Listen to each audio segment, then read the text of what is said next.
तो अभी हम जो चैप्टर कंप्लीट करने वाले हैं वो है फाइल हैंडलिंग, और ये बहुत ज़्यादा इंटरेस्टिंग चैप्टर है, क्योंकि अभी तक तुमने पाइथन में जो कुछ भी पढ़ा है सब में कुछ भी अच्छा नहीं था। मतलब सब में सिर्फ तुम्हें ये बताया गया था कि काम को करवाते कैसे है, लेकिन असल में काम क्या करना है। तो देखो, इसमें तुम जो कुछ भी सीखोगे वो प्रैक्टिकली तुम कर रहे होगे। मतलब कि तुम्हारे पास कोई टेक्स्ट फाइल है, तुमने किसी फोल्डर के अंदर कोई एक टेक्स्ट फाइल बना दी, वो भी पाइथन से।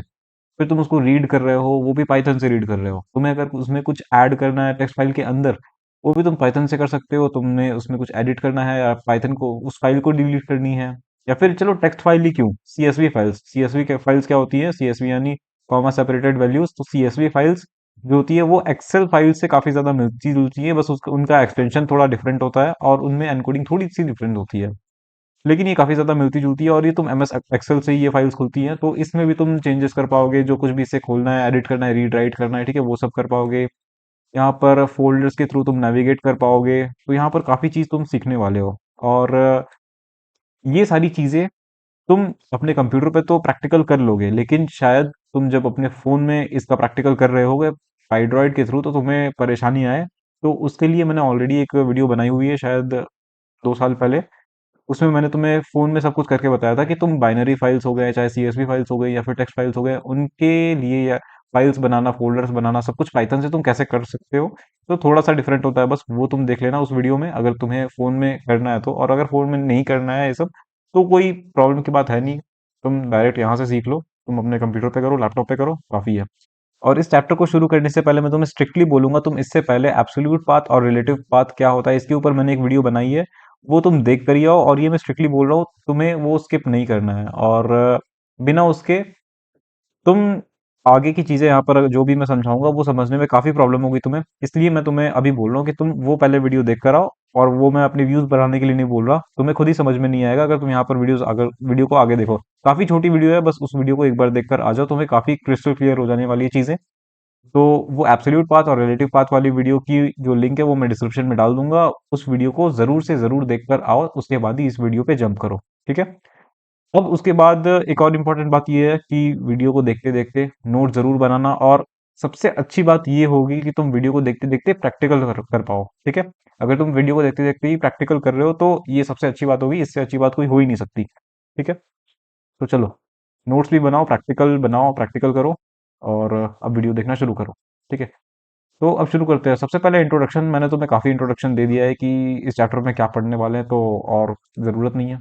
चलो, तो अभी आते हैं हम डेटा फाइल्स के बारे में। तो डेटा फाइल्स क्या होती हैं? डेटा फाइल्स सिंपल वो फाइल्स जो किसी भी तरह का डेटा कंटेन करे, ठीक है, किसी भी टाइप का डेटा स्टोर करे।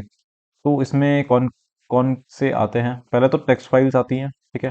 टेक्स्ट फाइल्स में तुम्हारे वो टीएक्सटी फाइल्स भी आते हैं, और सीएसवी फाइल्स भी हम इसी में बोल सकते हैं, ठीक है। तो टीएक्सटी फाइल्स और सीएसवी फाइल्स भी आती हैं।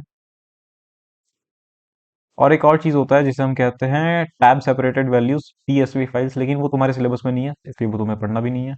खैर, इसको रहने देते हैं फिर। तो टेक्स्ट फाइल्स में ये सारी चीजें आती हैं। उसके बाद हमारे पास आता है बाइनरी फाइल्स, ठीक है। इसके अंदर तुम्हें किसके बारे में पढ़ना है? इसके अंदर तुम्हें पढ़ना है dot D A T files के बारे में, ठीक है। इसमें भी हम अपने डेटा को स्टोर कर सकते हैं। तो क्योंकि हम इसमें भी डेटा को स्टोर कर सकते हैं, इसमें भी डेटा को स्टोर कर सकते हैं, इसमें भी डेटा को स्टोर कर सकते हैं, तो ये सारी कौन है? इन सारी फाइल्स को हम कह सकते हैं डेटा फाइल्स, ठीक है। तो ये होती है डेटा फाइल्स, काफी इजी था। अब आगे बढ़ते हैं। अब हमारे पास जो टॉपिक है वो है ओपनिंग एंड क्लोजिंग फाइल्स। देखो, अब किसी भी फाइल को हम खोलते हैं, जैसे कि अगर तुम्हारे पास कोई टेक्स्ट फाइल है, उस पर तुम डबल क्लिक करते हो तो वो किस में खुलता है? अगर डॉट टीएक्सटी फॉर्मेट है उसका तो बाय डिफॉल्ट वो नोटपैड पे खुलेगा। वरना अगर डॉकएक्स उसका फॉर्मेट है तो वो माइक्रोसॉफ्ट वर्ड पे खुलेगा। अगर एक्सएलएस फॉर्मेट है तो वो एक्सेल पे खुलेगा। तो हर एक फाइल का कुछ ना कुछ एक्स्ट्रा ये तो हर एक फाइल की कुछ ना कुछ एक्सटेंशन होती है, और उस सॉफ्टवेयर की ही मदद से, उसके सुटेबल सॉफ्टवेयर की ही मदद से हम उसको खोल सकते हैं, ठीक है। लेकिन हम पाइथन से भी खोल सकते हैं उसको। तो मान लेते हैं हमारे पास कोई टेक्स्ट फाइल है, ठीक है। तो उसे अगर मुझे खोलना है, मतलब उसमें मैं उसे खोल के क्या क्या करवा सकता हूँ? उसको खोल के मैं उसको रीड कर सकता हूँ, उसके कंटेंट का मतलब अंदर कुछ भी है वो मैं रीड कर लूँ। या तो हो सकता है कि मैं उसमें कुछ फाइल्स और ऐड कर दूं। मान लेते हैं कि उसमें 5-6 लाइन लिखा हुआ है, तो फिर उसके बाद मैं और 2 लाइन्स ऐड करवा दूं, ठीक है, ये कर सकता हूँ मैं। या फिर मैं क्या कर सकता हूँ, उसमें पूरा का पूरा कुछ ना कुछ नया कंटेंट भरूं। मतलब कि अगर हो सकता है कि उसमें वो खाली है तो उसमें कुछ ना कुछ भर दूं। या फिर अगर उसमें कुछ भरा है तो उसको हटाकर उसको रिप्लेस करके और भी उसमें नया कंटेंट डाल दूं, मतलब कि पीछे पिछले का जो कंटेंट है वो हट जाएगा और मैं भी न्यू कंटेंट भरूंगा। ठीक है, तो ये चीजें मैं कर सकता हूँ। तो ओपनिंग फाइल्स में हम क्या क्या कर सकते हैं? ओपनिंग फाइल्स में हम एक रीड मोड में चीज़ों को खोल सकते हैं। ठीक है, और किसमें, अपेंड मोड में चीज़ों को खोल सकते हैं। इसका मतलब होता है कि ऑलरेडी अगर उसमें कोई कंटेंट है तो उसमें और ऐड कर दो, ठीक है, चीज़ों को, और उसके बाद फिर हम राइट मोड पे खोलते हैं। तो जब हम राइट मोड पे खोल रहे होंगे तो ये तुम्हें ध्यान रखना है कि जैसे ही तुम राइट मोड पे खोल रहे हो तो इसमें अब तुम जो भी चेंजेस करोगे तो पिछले वाली जो भी कंटेंट था, मान लेते हैं एक फाइल में, एक टेक्स्ट फाइल में 5 लाइन लिखा हुआ है, ठीक है, कोई भी पैराग्राफ लिखा हुआ है, उसको तुमने राइट मोड पे खोला और कुछ भी उसमें राइट करवाया, तो अब पिछला जो कंटेंट था उसमें वो हट जाएगा और नया कंटेंट है वो स्टोर हो जाएगा। तो ये होता है राइट मोड। तो ओपनिंग फाइल्स के लिए 3 मोड ये होते हैं। और ये तुम कैसे करोगे, किसी भी फाइल को कैसे खोलोगे? तो चलो एक काम करते हैं, हम पहले पहले मैं तुम्हें ये दिखाता हूँ कि ये सारे जो प्रोग्राम्स हैं ये सारे अलग फोल्डर में हैं। और फाइल हैंडलिंग के अंदर अभी 2 फाइल्स हैं, एक file handling dot P Y, एक file handling dot T X T. ठीक है, सेव करते हैं इसे। अब मैं जो कुछ भी लिख रहा हूँ वो तुम्हें दिख रहा होगा, file handling dot T X T में लिख रहा हूँ। ठीक है, अब मैं एक काम करता हूँ कि मैं इस फाइल को ही खोल कर दिखाता हूँ तुम्हें। तो उसके लिए क्या करेंगे? उसके लिए सिंपल हमें एक फाइल ऑब्जेक्ट बनाना है। ठीक है, अब फाइल ऑब्जेक्ट का नाम है माई फाइल रख देता हूँ। ठीक है, माई फाइल रख दिया, इक्वल्स टू, अब इसके अंदर मैं उस फाइल को रखने वाला हूँ, मतलब उस फाइल का रेफरेंस देने वाला हूँ। तो वो हम करेंगे ओपन फंक्शन की मदद से। ओपन फंक्शन के अंदर हमें 2 आर्ग्यूमेंट देनी है। ठीक है, पहला फाइल नेम। ठीक है, अब फाइल का नाम क्या है? फाइल का नाम है फाइल हैंडलिंग डॉट टीएक्सटी। तुम्हें यहाँ पर कौन सा लेटर अपर केस में है, कौन सा लेटर लोअर केस में है, उसे उसकी ध्यान रखना है। ठीक है, file file handling dot T X T, ये मैंने पूरा नाम लिख दिया है। तो देखो यहाँ पर मैंने क्या किया हुआ है कि माई फाइल है और ओपन फंक्शन के अंदर मैंने यहाँ पर पाथ लिख दिया है। ठीक है, पाथ में यहाँ पर तुम इसको देख सकते हो कि ये कौन सा पाथ है। ये यहाँ पर रिलेटिव पाथ का मैं यूज कर रहा हूँ। अगर मैं इसको रन करूँ तो क्या कोई एरर आना चाहिए यहाँ पर? हाँ, यहाँ पर एरर आना चाहिए। क्यों? ये कह रहा है कि नो सच फाइल और डायरेक्टरी। ठीक है, तो इसे ये चीज़ नहीं मिल रही है। इसे ये चीज़ क्यों नहीं मिल रही है? क्योंकि यहाँ पर जो ये मैंने वीएस कोड खोला हुआ है, इस चीज़ को तुम भी ध्यान रखना, क्योंकि तुम भी वीएस कोड में या फिर किसी भी एडिटर में कोड कर रहे होगे। तो जो मैंने वीएस कोड को खोला हुआ है वो क्लास 12 के अंदर खोला हुआ है। ठीक है, ये पूरा एक फोल्डर है क्लास 12, इसके अंदर मैंने खोला हुआ है, इसके अंदर जो कुछ भी कर रहा हूँ। ठीक है, और यहाँ पर मेरे पास एक और फोल्डर है, फाइल हैंडलिंग। तो इसके अंदर मैंने यहाँ पर चीज़ों को रखा हुआ है। ठीक है, तो अभी ये जो मेरा प्रोग्राम है, पाइथन प्रोग्राम, वो क्या करेगा कि अभी मेरे करंट लोकेशन से इस चीज़ को ढूंढने की कोशिश करेगा। तो अभी मेरा करंट लोकेशन क्या है, ये मैं कैसे देख सकता हूँ? या तो मैं टर्मिनल खोलना है, न्यू टर्मिनल करो। अब यहाँ पर टर्मिनल के कुछ कमांड्स होते हैं। तो सारे कमांड्स तुम्हें पढ़ने की जरूरत नहीं है, लेकिन मैं कुछ सिलेक्टेड कमांड्स तुम्हें बता देता हूँ, वो तुम ध्यान रखो, अच्छे से याद रखो, नोट नोट करके रखो, अपनी कॉपीज में लिख लो। ठीक है, तो यहाँ पर मैं लिखता हूँ सबसे पहले पीडब्ल्यूडी। पीडब्ल्यूडी यानी ये सिंपल, ये मुझे बताएगा कि मुझे मेरी प्रेजेंट वर्किंग डायरेक्टरी क्या है। पीडब्ल्यूडी यानी प्रेजेंट वर्किंग डायरेक्टरी। ठीक है, तो ये मुझे बता रहा है कि मैं फिलहाल कहाँ पर हूँ और मुझे अब क्या करना है। अब मुझे क्या करना है कि अगर मुझे देखना है कि अगर मैं जहां पर हूँ वहां पर कौन कौन सी फाइल्स हैं मेरे पास, तो यहाँ पर मैं एलएस लिखूंगा। यहाँ पर मैंने एलएस लिखा, एलएस मतलब लिस्ट। ठीक है, तो यहाँ पर मैं एलएस लिख के जब मैं एंटर करूंगा तो यहाँ पर मेरे पास सारी फाइल्स का नाम आ गया। ठीक है, ये सारी फाइल्स हैं। ठीक है, और फोल्डर भी है, ये रहा फोल्डर। ठीक है, कोई एक्सटेंशन नहीं है, मतलब फोल्डर है, आसान है। तो इसके बाद मुझे क्या करना है? इसके बाद अगर मुझे कहीं जाना है, यहाँ से अभी मैं यहाँ पर हूँ। ठीक है, ये भी मुझे बता रहा है कि मैं कहाँ पर हूँ। तो मैं क्या करता हूँ, उसके लिए लिखता हूँ सी डी यानी चेंज डायरेक्टरी। और चेंज डायरेक्टरी के बाद मैं यहाँ पर पाथ दूंगा। तो इसके बाद मुझे जाना है फाइल हैंडलिंग में। ठीक है, फाइल हैंडलिंग नाम की एक फोल्डर है, तो इसके अंदर मुझे जाना है। यहाँ पर तुम्हें दिख रहा होगा ये रहा फोल्डर, तो इसके अंदर मुझे जाना है। एंटर करता हूँ। अब मेरे पास जो मेरा टर्मिनल है वो कहाँ पर खुलकर आ गया है? अब ये जो टर्मिनल है वो फाइल हैंडलिंग के अंदर है। अब अगर मैं इस प्रोग्राम को रन करूं तो ये कहाँ पर ढूंढ रहा है इस चीज को? ये इस चीज को ढूंढ रहा है क्लास 12 के अंदर। ठीक है, मतलब क्लास 12 के ही अंदर है।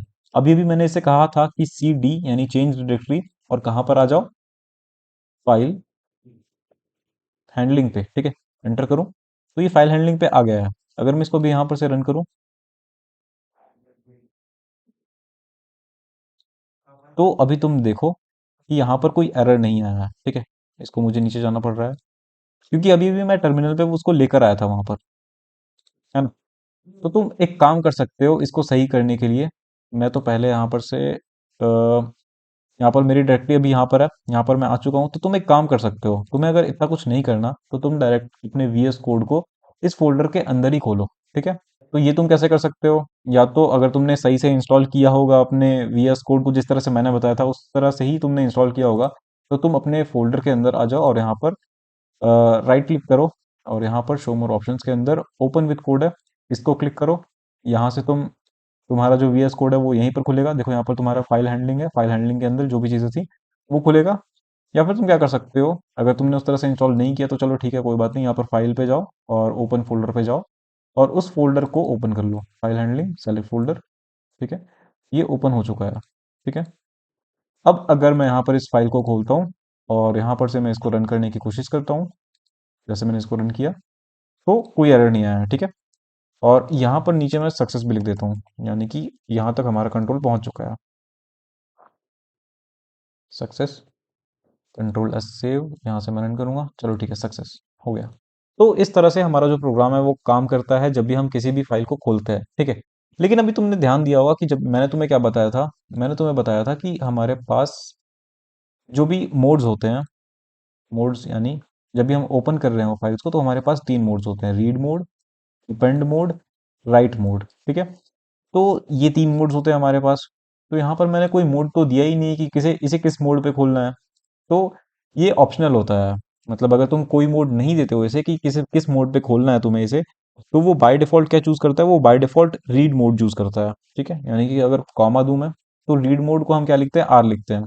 मतलब ये चीज ऑलरेडी यहाँ पर बाय डिफॉल्ट लिखी हुई है और छुपी हुई है, हमें इसे लिखने की कोई जरूरत नहीं है। सॉरी, यहाँ पर नहीं, इसे मैं यहाँ पर क्यों लिख रहा हूँ, इसे मैं यहाँ पर लिखता हूँ। हाँ, ठीक है, तो ये चीज जो है वो ओपन फंक्शन के अंदर छुपी हुई होती है, मतलब किसी भी फाइल का हमने यहाँ पर पाथ दे दिया और उसके बाद फिर हम उसको सिर्फ उतने में ही, इतना तक लिखा हुआ है और यहाँ पर ब्रैकेट क्लोज है, इतने पे हम लोग इसको रन कर रहे हैं, तो वो रीड मोड पे ही बाय डिफॉल्ट खुलेगा। ठीक है, अगर मैं इसको रन करूँ तो सक्सेस प्रिंट हो रहा है, यानी कि ये खुल चुका है। तो इस तरह से हमारे पाइथन में ओपन फंक्शन काम करता है, हमारे वीएस कोड में, और मतलब वीएस कोड में क्या ही, पाइथन में इस तरह से ओपन फंक्शन काम करता है। और यहाँ पर अगर मैं राइट फंक्शन भी दूं, ठीक है, right function, sorry, right mode दूं, तो उसके लिए तुम्हें यहाँ पर राइट लिखना होता है। अगर मैं इसको रन करूं तो ये सक्सेस बोल रहा है। ठीक है, और अगर मुझे इसे अपेंड मोड पे खोलना है तो मैं यहाँ पर ए लिखूंगा, अभी इसको रन करूं मैं तो भी ये सक्सेस, ठीक है, ये अपेंड मोड पे भी खुल जा रहा है। तो इस तरह से ये जो मेरा फाइल ऑब्जेक्ट बना, या फिर फाइल हैंडल भी कह सकते हैं हम इसे, क्या क्या कह सकते हैं, फाइल हैंडल और फाइल ऑब्जेक्ट, क्योंकि इसके अंदर ही हमारे फाइल का रेफरेंस है। ठीक है, ओपन हमने यहाँ से किया और इसका रेफरेंस चला गया माई फाइल में, तो माई फाइल हमारा क्या हो गया, माई फाइल जो है वो कोई एक वेरिएबल अभी हम इसे नहीं कहेंगे, हम इसे कहेंगे फाइल ऑब्जेक्ट। ठीक है, या फिर फाइल हैंडल, इसे भी नोट कर लो। और हाँ, मुझे अभी याद आया कि मेरी दीदी ने एक मेरी वीडियो देखी थी और कल ही वो बोल रही थी कि तुम अपने स्टूडेंट्स को तुम मत बोला करो, आप बोलकर बुलाया करो। अगर तुम उन्हें तुम बोलकर बुलाओगे तो तुम रूड लगोगे उनके सामने, ऐसा मेरी दीदी ने बोला था। तो ठीक है, आई होप कि अब मैं आप लोगों को रूड ना लगूं। खैर, इस तरह से हम अपने फाइल को ओपन करते हैं। ठीक है, और अगर हमने यहाँ पर जो भी फाइल का नाम दिया हुआ है वो फाइल नहीं रहती है यहाँ पर, जैसे मैंने फाइल हैंडलिंग वन ये कर दिया, तो हमारे पास जो एरर आता है वो होता है फाइल, एक सेकेंड, ये चल कैसे गया, ये इसलिए चल गया क्योंकि यहाँ पर मैंने अपेंड मोड पे खोला है। ठीक है, अब अपेंड अपेंड मोड पे क्या होता है कि अगर वो फाइल एग्जिस्ट नहीं करती है तो वो फाइल बन जाती है, और अगर मैं इसको राइट मोड पे खोलूँ तो, और यहाँ पर मैं वन को हटाकर टू कर देता हूँ, अगर इसको अभी सेव करके इसे रन करूँ मैं तो भी ये बन जाती है फाइल। लेकिन अगर मैं यहाँ पर रीड मोड पे खोलूँ इस चीज़ को, या फिर इसको तो हटाकर थ्री करते हैं अब। ठीक है, अगर मैं इसको रीड मोड पे खोलूँ या फिर अगर मैं ये चीज़ स्पेसिफाई ही ना करूँ तो वो बाय डिफॉल्ट तो रीड मोड ही रहता है। ठीक है, तो अभी देखते हैं कि रीड मोड पे क्या फ़र्क पड़ता है। अगर मैं रीड मोड पे खोल रहा हूँ तो ये मुझे एक एरर दे रहा है, ये बोल रहा है कि फाइल नॉट फाउंड एरर, तो ये एरर का नाम याद रख लो। हो सकता है एमसीक्यू में तुमसे पूछा जाए कि अगर फाइल्स नहीं मिली पाइथन को तो वो क्या एरर देगा। ठीक है, कौन सा एरर आएगा, तो फाइल नॉट फाउंड एरर ये इस तरह से आता है। तो इस चीज़ को तुम याद रख सकते हो। खैर, मुझे इन फाइल हैंडलिंग डॉट टी वाले फाइल्स की ज़रूरत नहीं है, तो इनको मैं हटा दूंगा। ठीक है, इसकी ज़रूरत थी तो ये, एक सेकेंड, मेरा कंटेंट कहाँ गया, ये कंटेंट हट जाता है। मैं एक काम करता हूँ, मैं इसको कॉपी करके रख लेता हूँ क्योंकि मैं इसके साथ ही एक्सपेरिमेंट कर रहा हूँ और यही चला गया तो फिर तो मुझे फिर से लिखना पड़ेगा। तो मैं इसको नोटपैड पे, तो अभी देखो मैंने यहाँ पर ओपन फंक्शन के लिए कुछ मोड्स बताया तुम्हें, कौन कौन से, रीड मोड, राइट मोड और अपेंड मोड, ठीक है। अब देखो और भी मोड्स होते हैं, तो हमारे पास कौन कौन से फाइल्स हैं। मैं यहाँ पर थोड़ा नीचे आ जाता हूँ। हमारे पास फिलहाल में टेक्स्ट फाइल्स हैं, ठीक है। तो इसके अंदर टेक्स्ट फाइल मोड्स में यहाँ पर मोड्स के अंदर मैं लिख देता हूँ कौन कौन से मोड्स होते हैं।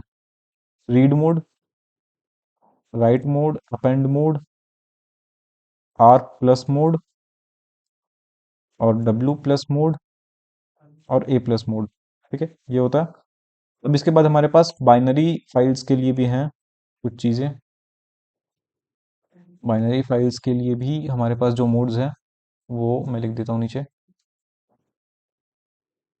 इसके लिए हमारे पास R B, comma W B, comma sorry W B के बाद comma A B, comma R plus B, ठीक है। आर प्लस बी या फिर आर बी प्लस बी बोल सकते हैं हम इसे, कॉमा फिर डब्ल्यू प्लस बी,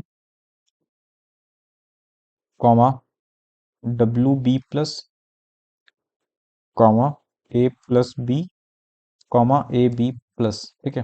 तो ये सारे मोड्स हैं हमारे पास। कितने मोड्स है ज़रा तुम देखो यहाँ पर, एक दो तीन चार पाँच छः, ठीक है। एक दो तीन चार, फिर एक सेकेंड, ये पाँच है, ये एक ही है, तो ये पाँच और ये छः, एक सेकेंड ये भी एक ही है, हो गया। तो सबका अलग अलग काम है। तुम्हें इसका मतलब पता है रीड का, इसका मतलब पता है राइट का, इसका मतलब भी पता है अपेंड का, इसका मतलब तुम्हें पता है रीड बाइनरी, इसका मतलब भी तुम्हें पता हो गया होगा अभी कि राइट बाइनरी, और इसका मतलब है अपेंड बाइनरी। अब देखो हमारे पास तीन तीन और मोड्स बच रहे हैं, ये सारे मोड्स, ठीक है। इनका मतलब क्या है, उससे पहले एक और बात ये थी कि अगर हमारे पास जो हम फाइल खोलना चाह रहे हैं ओपन फंक्शन के थ्रू, वो फाइल अगर प्रेजेंट नहीं है, तो राइट मोड में वो फाइल बन के आ जाती है, अपेंड मोड में भी वो फाइल बनकर आ जाती है, लेकिन रीड मोड में क्या होता है कि वो एक एरर जनरेट करती है। सिमिलरली बाइनरी फाइल्स के लिए भी है। रीड बाइनरी में क्या होगा, आरबी मोड में, कि अगर वो फाइल ऑलरेडी प्रेजेंट नहीं होगी तो एक एरर आएगा, और अगर डब्ल्यू बी में हमने उसे खोला है तो वो फाइल अगर प्रेजेंट नहीं है तो वो एक फाइल बन जाएगी। अपेंड मोड का भी सेम, ठीक है, सेम है। खैर, यहाँ पर अपेंड मोड में और राइट मोड में मैंने तुम्हें एक डिफरेंस बताया था कि अगर उस फाइल में ऑलरेडी कुछ है, ठीक है, तो वो अपेंड मोड पे रहेगा, वो रिटेन रहेगा, उसके बाद आगे वो कंटेंट जो है वो ऐड होता जाएगा। लेकिन राइट मोड का ऐसा नहीं है। राइट मोड में क्या होगा कि अगर कुछ उस फाइल में है तो क्या होगा, वो पूरी की पूरी जो पूरा का पूरा जो कंटेंट है उसमें वो हट जाएगा, और नए जो हम भी अब नेक्स्ट हम जो कुछ भी उसमें ऐड करना चाहते हैं सिर्फ वो बन के वहां पर रह जाएगा, ठीक है। इसके बाद आते हैं आर प्लस मोड पे। आर प्लस मोड क्या होता है, आर प्लस मोड मतलब तुम समझ सकते हो कि रीडिंग से रिलेटेड है कुछ, हाँ।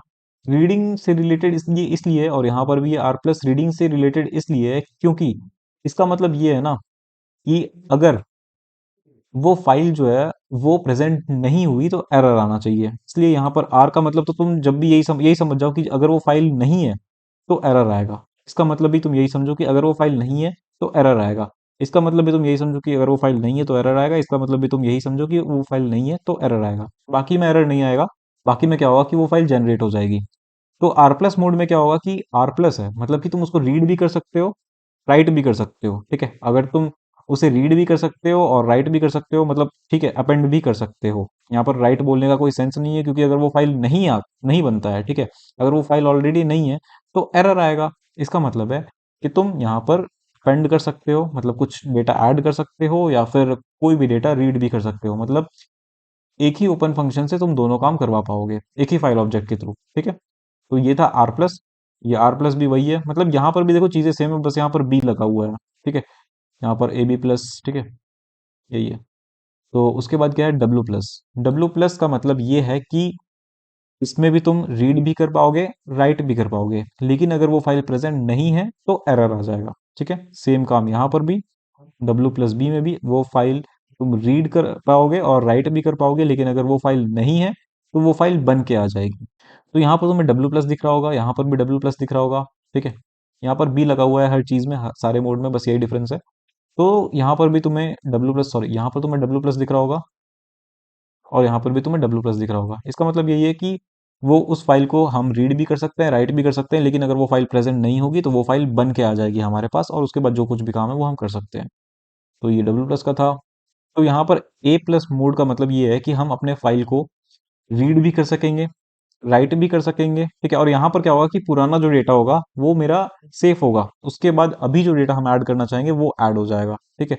तो ए प्लस का ये मतलब है कि पुराने डेटा अगर होगा, पुराना डेटा सेफ रहेगा, उसके आगे हमारी चीजें ऐड होंगी।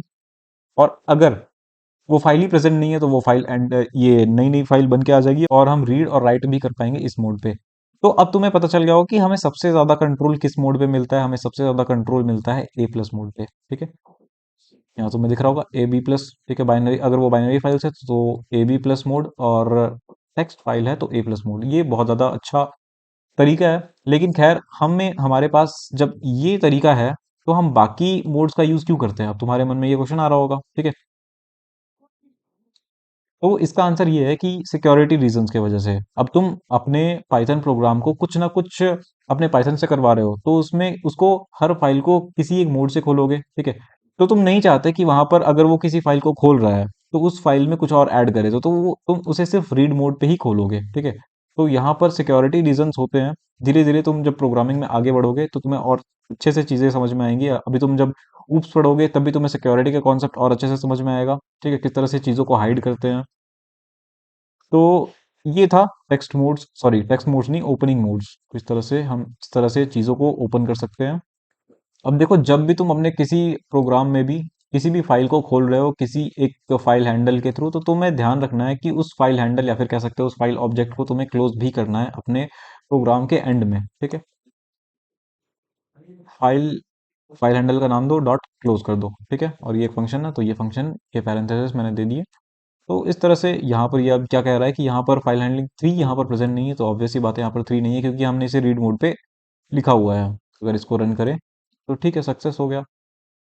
तो इस तरह से तुम्हें अपने फाइल हैंडल को यूज करके फाइल्स को खोलना है। कुछ भी काम करवाना है तो करवा लो, वो हम देखने वाले हैं कि किस तरह से वो काम करवाएंगे। और किसी भी फाइल को अगर तुम खोल रहे हो तो उसे बंद करना जरूरी है। क्यों? क्योंकि यहाँ पर ये अननेसेसरी स्टोरेज नहीं लेगा, पहली बात तो। और ये एक अच्छी प्रोग्रामिंग प्रैक्टिस है, ठीक है। तो अभी हम देखने वाले हैं वर्किंग विथ टेक्स्ट फाइल्स, ठीक है। अभी हमारे पास जो टॉपिक है वो ये रहा, वर्किंग विथ टेक्स्ट फाइल्स। इसमें कौन कौन सी चीजें हैं? Reading from text files, writing on to text files, the flush function, ठीक है, फ्लश फंक्शन। उसके बाद फिर removing white spaces after reading from a file, significance of a file pointer in file handling, ये सारी चीजें हैं। तो यहाँ पर डॉट टी वाली जो तुम्हारे फाइल्स आते हैं, उन सब में बहुत सारी चीजें होंगी, ठीक है। अब यहाँ पर बहुत सारे ऑपरेशन हम यहाँ पर करके देखने वाले हैं, ठीक है। तो चलो ये देखते हैं, ये काफी ज्यादा इंटरेस्टिंग है, ये करके देखते हैं। तो सबसे पहले हमारे पास क्या है? Reading from text files. अब देखो, रीडिंग फ्रॉम टेक्स्ट फाइल्स में हमारे पास तीन फंक्शंस आते हैं। कौन कौन से? यहाँ पर मैं लिख देता हूँ, डॉट रीड फंक्शन, ठीक है, comma dot read line function, comma dot read lines function, ठीक है। तो ये सारे फंक्शंस हमारे पास आते हैं। और इनमें से क्या है कि यहाँ पर जो रीड फंक्शन है और रीड लाइन फंक्शन है, ये आर्ग्यूमेंट्स लेते हैं, ठीक है। तो आर्ग्यूमेंट्स जो होते हैं इसमें, वो ऑप्शनल होते हैं। तो जब भी हम ऑप्शनल चीज़ों की बात कर रहे हो तो ध्यान रखना, उसे हम स्क्वायर ब्रैकेट्स के अंदर रखेंगे, ठीक है। मतलब तुम आर्ग्यूमेंट दे भी सकते हो, नहीं भी दे सकते हो, ठीक है। यहाँ पर भी आर्ग्यूमेंट दे भी सकते हो, नहीं भी दे सकते हो। और फंक्शंस तुमने पढ़ा हुआ है ऑलरेडी, तो तुम्हें पता चल रहा होगा कि ये किस तरह से पॉसिबल है। अगर ऑप्शनल कब होता है ये चीज़ें? जब हमारे पास कोई ना कोई डिफॉल्ट पैरामीटर सेट हो, ठीक है। तो अभी हम देखो यहाँ पर रीड फंक्शन के बारे में बात करने वाले हैं कि रीड फंक्शन के थ्रू हम कैसे चीज़ों को रीड कर सकते हैं। तो अभी एक काम करते हैं, हम यहाँ पर इस सक्सेस को तो पहले हटाते हैं, तो उसके बाद हम यहाँ पर लिखते हैं माई फाइल डॉट रीड, ठीक है। ये रीड लिख दिया हमने। और यहाँ पर हम प्रिंट करवाते हैं माई फाइल को, सॉरी, माई फाइल को नहीं, माई फाइल डॉट रीड जो है वो हमें कुछ ना कुछ कंटेंट देगी, और वो कंटेंट रिटर्न करेगी। तो उसे हम स्टोर करवा लेते हैं, किस में स्टोर करवाते हैं हम? कंटेंट, या फिर कह सकते हैं माई कंटेंट, ठीक है। माई कंटेंट मैंने यहाँ लिख दिया, और इस वेरिएबल के अंदर मैंने इसे स्टोर करवा लिया, ठीक है। यहाँ पर ये स्टोर हो चुका है। और अब मैं प्रिंट करवाऊंगा माई कंटेंट को, माई माई कंटेंट को, ठीक है। अगर मैं इसे अभी रन करूँ तो अभी देखो क्या क्या आ गया। मेरे पास टेक्स्ट फाइल में जो भी चीज़ें थी, इंट्रोडक्शन देखो यहाँ पर, ये रही टेक्स्ट फाइल। यहाँ पर जो भी चीज़ें थी वो मेरे पास प्रिंट होकर आ गई, ठीक है। यहाँ तक सब कुछ प्रिंट होकर आ गया है। तो इस तरह से मैंने यहाँ पर रीड फंक्शन के बारे में तुम्हें बता दिया कि रीड फंक्शन किस तरह से यूज़ कर सकते हैं। और रीड फंक्शन, अब देखो यहाँ पर इस चीज़ का ध्यान रखना कि यहाँ पर जैसे ही मैं पाथ डाल रहा हूँ, तो अगर कोई एक फोल्डर होता है यहाँ पर, रिलेटिव पाथ और एब्सोल्यूट पाथ, तुम्हें मुझे पता है कि तुम पढ़ के आ चुके हो, और अगर तुमने नहीं पढ़ा तो प्लीज़ जाकर पढ़ लो। उसके बिना बहुत सारी चीज़ें तुम मिस कर बैठोगे, ठीक है। तो एक काम करते हैं, यहाँ पर मैंने फाइल्स के अंदर एक एक नई फाइल बना दी, ठीक है। और फाइल्स के अंदर मैं एक नई फाइल बनाता हूँ, मैं इसका नाम सिर्फ one dot T X T रख देता हूँ, ठीक है।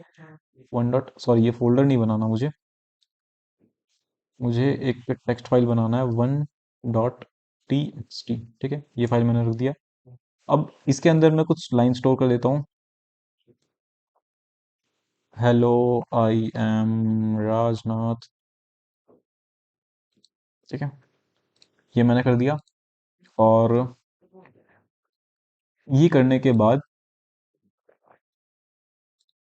ये करने के बाद अगर मैं इस फाइल को खोलना चाहूँ तो मैं क्या करूँगा, यहाँ पर पहले तो फाइल का पाथ सजेस्ट करूँगा कि वो फाइल्स के अंदर है, और फाइल्स के अंदर उसका नाम जो है वो क्या है, उसका नाम one dot T X T है, ठीक है। अगर मैं इसको भी रन करूँ, हेलो आई एम राजनाथ, ठीक है, आ गया।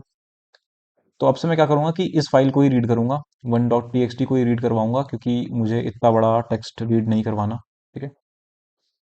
तो इस तरह से रीड फंक्शन का यूज़ हमने किया, और मैंने तुम्हें क्या कहा था कि ये एक आर्ग्यूमेंट लेता है जो कि ऑप्शनल होता है, ठीक है। तो ऑप्शनल होता है तो वो आर्ग्यूमेंट क्या होता है, उस आर्ग्यूमेंट में हम लोग बाइट्स देते हैं, ठीक है। मतलब कितने बाइट्स उसको रीड करने हैं। अगर मैं यहाँ पर इसको 4 बाइट दे दूँ, ठीक है। अगर मैंने इसको 4 बाइट दे दिया, और अगर मैं इसको अभी रन करूँ तो ये क्या कर रहा है, ये मुझे 4 कैरेक्टर्स दे रहा है, ठीक है। इसका मतलब क्या है कि हर एक कैरेक्टर जो है वो 1 बाइट स्टोर करता है, ठीक है। मतलब कि यहाँ पर ये एक कैरेक्टर, ये दूसरा कैरेक्टर, ये तीसरा और ये चौथा, तो 4 बाइट्स इसने उठाए और यहाँ पर उठाकर डाल दिया, इसे आउटपुट मुझे करवा दिया। तो यहाँ पर मैं नंबर ऑफ बाइट्स या फिर नंबर ऑफ कैरेक्टर्स बोल सकते हैं, तो नंबर ऑफ कैरेक्टर्स दे सकते हैं, ठीक है। तो ये था रीड फंक्शन। मेरे पास और क्या है, अब मेरे पास है रीड लाइन फंक्शन, और उसके बाद हम देखने वाले हैं रीड लाइन्स फंक्शन। तो अगर मैं रीड लाइन फंक्शन के बारे में देखूं और यहाँ पर आर्गुमेंट हटा दूं, इसको मैं अभी रन करके दिखाऊं, तो ये हेलो आई एम राजनाथ, इसने पूरा का पूरा लाइन प्रिंट कर दिया, ठीक है। क्या होगा अगर मैं यहाँ पर एक और लाइन नीचे रख दूं, नीचे एक और लाइन रखते हैं, यहाँ पर मैं नीचे लिख देता हूँ ऑल इज वेल, ठीक है। यहाँ पर मैंने ऑल इज वेल लिख दिया। अब देखते हैं क्या होता है इसको रन करके। ये क्या कर रहा है, इसने सिर्फ एक लाइन उठाया, इसने दूसरा लाइन उठाया ही नहीं। अच्छा, एक काम करते हैं, यहाँ पर मैं टू लिख देता हूँ। अब क्या होगा अगर मैं इसको अभी रन करके दिखाऊं, तो इसने 2 कैरेक्टर्स को ही उठाया है। इसका मतलब क्या है कि ये भी आर्ग्यूमेंट वही है, ये भी नंबर ऑफ बाइट्स ही हैं, ठीक है। तो ये क्या कर रहा है, माई फाइल डॉट रीड लाइन हमारे पास फाइल्स में लाइंस को उठा रहा है, ठीक है। इसने जब यहाँ पर मैंने कोई भी आर्ग्यूमेंट नहीं डाला, तो ये क्या कर रहा है कि पूरे के पूरे लाइन को उठा रहा है, ठीक है। पूरे के पूरे एक लाइन को इसने उठा लिया। लेकिन अगर मैं यहाँ पर नंबर ऑफ बाइट्स में अगर मैं यहाँ पर 5 डाल दूं, तो फिर ये हेलो इसने प्रिंट कर दिया, ठीक है। अगर मैं यहाँ पर नंबर ऑफ बाइट्स में क्या करता हूँ कि यहाँ पर टोटल कितने कैरेक्टर्स हैं, ठीक है।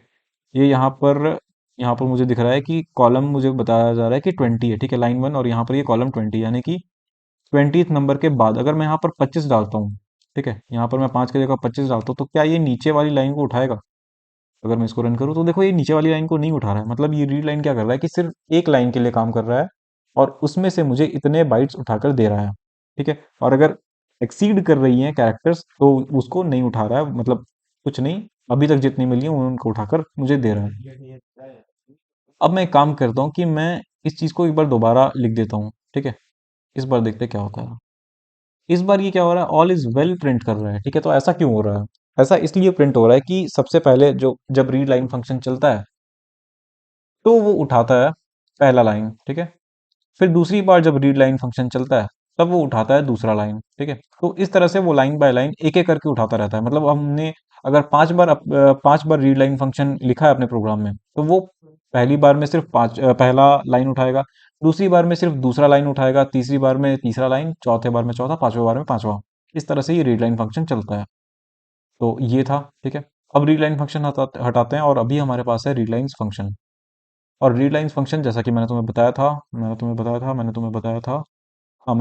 कि रीडलाइन फंक्शन कोई भी आर्गुमेंट नहीं लेता। तो अगर मैं इसको अभी रन करके दिखाऊं तुम्हें कि मेरे पास क्या आ रहा है, तो यहाँ पर तुम्हें दिख रहा होगा कि मेरे पास एक लिस्ट आ जा रही है, और वो भी सब में मेरे पास बैक स्लैश एन होगा, जहां जहां मैंने एंटर किया हुआ होगा। यहाँ से ये नीचे जा रहा है, यानी कि यहाँ पर एक बैक स्लैश एन लगा हुआ है, तो इसने यहाँ पर एक बैक स्लैश एन उठाकर लगा दिया, और हर एक लाइन एक स्ट्रिंग बनकर आ रही है। ये एक स्ट्रिंग बन गई, साथ में बैक स्लैश एन जुड़ा हुआ है क्योंकि ये नीचे है।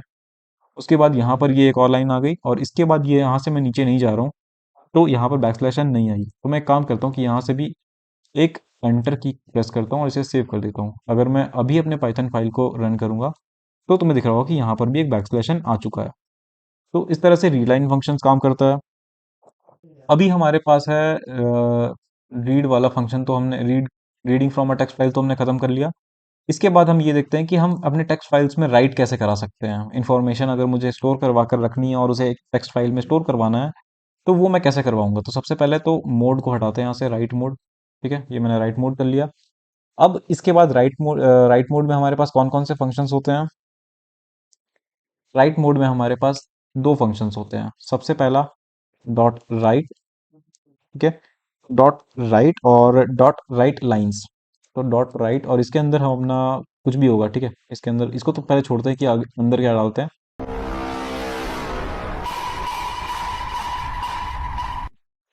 इसके अलावा हमारे पास है राइट लाइंस, ठीक है। ये रहा हमारे पास राइट और डॉट राइट लाइंस, ठीक है। यहाँ पर मैं डॉट लगा देता हूँ। तो अब देखो, ये जो राइट और राइट लाइंस हैं, ये दोनों कुछ ना कुछ आर्ग्यूमेंट लेते हैं, ठीक है। अब तुम इससे कुछ राइट करवा रहे हो अपने फाइल में, तो कुछ ना कुछ तो तुम्हें राइट करवाना ही पड़ेगा ना। तो यहाँ पर उसके लिए या तो तुम कोई एक स्ट्रिंग डाल दो, ये उसको जैसा का तैसा उठाकर डाल देगा।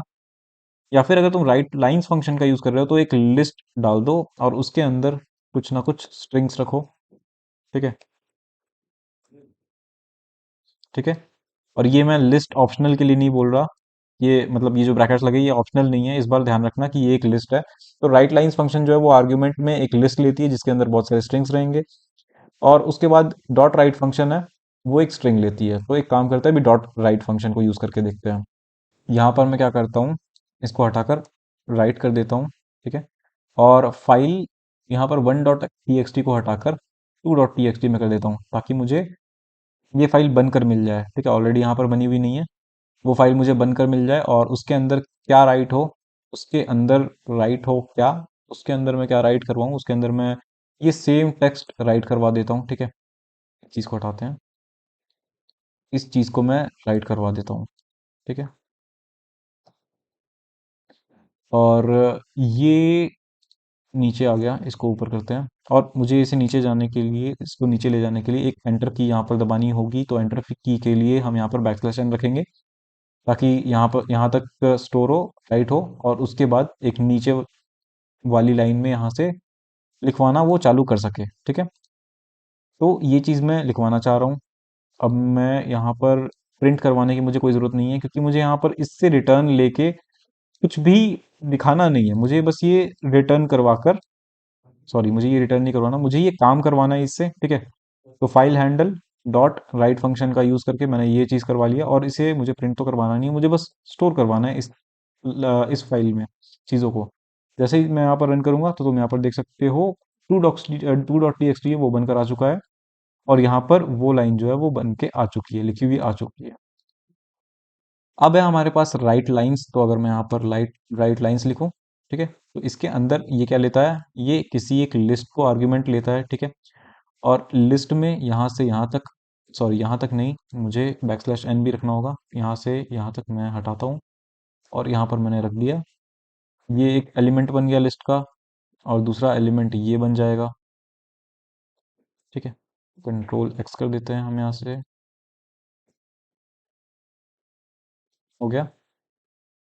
और मैं चाहूँ तो यहाँ पर लास्ट में भी बैक स्लैश एन डाल भी सकता हूँ, और नहीं भी, क्योंकि मुझे लास्ट में तो देखने की कोई ज़रूरत है नहीं, ठीक है। अगर मैं इसको अब यहाँ पर से रन करूँ, तो यहाँ पर रन हो गया, कोई ज़रूरत नहीं है। खैर, मैं काम करता हूँ, यहाँ पर मैं कोई मैसेज भी डाल देता हूँ, प्रिंट डन, ठीक है। और इसके पहले प्रिंट यहाँ पर नहीं, इसके पहले मैं लिखता हूँ प्रिंट फाइल ओपन, और उसके बाद फिर ऑपरेशन ऑपरेशन डन कर देते हैं हम यहाँ पर,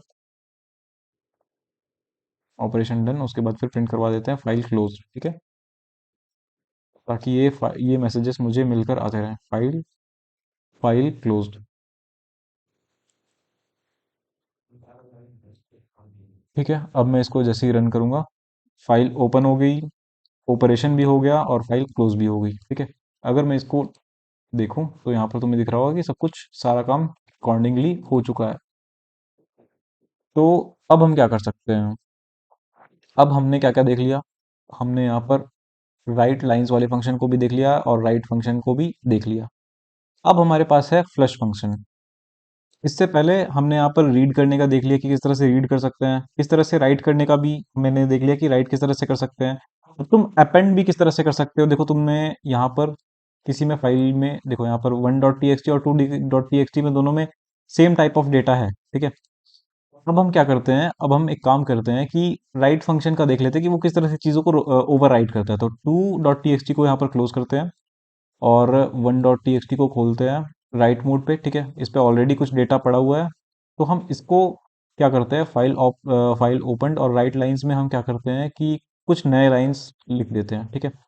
हेलो आई एम, ये ऑल इज नॉट वेल, ठीक है। दोनों लाइंस में हमने चेंजेस कर दिए। अब अगर मैं इसको रन करूं, फिर क्या होता है, फाइल डन हो गया, ऑपरेशन भी डन हो गया और फाइल क्लोज भी हो गया। अगर मैं इसको रन करके ओपन करके देखूं, तो हेलो आई एम राजन और फिर ऑल इज नॉट वेल। तो इस तरह से ये ओवरराइट हो चुका है। खैर, मैं इसको वापस से सही कर देता हूँ क्योंकि ये देखने में अच्छा नहीं लग रहा, और स्पेशली ये चीज़ सेव करूँ, ठीक है। तो फिर मैं दिख रहा होगा hello I am Rajnath, all is well.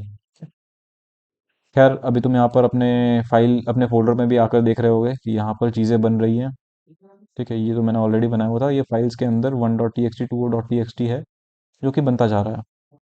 तो अभी हमने तो ये तो देख लिया कि राइट मोड जो है वो किस तरह से चीज़ों को ओवरराइट कर देती है, ठीक है। हमारा फाइल जो है वो ओवरराइट हो गया था।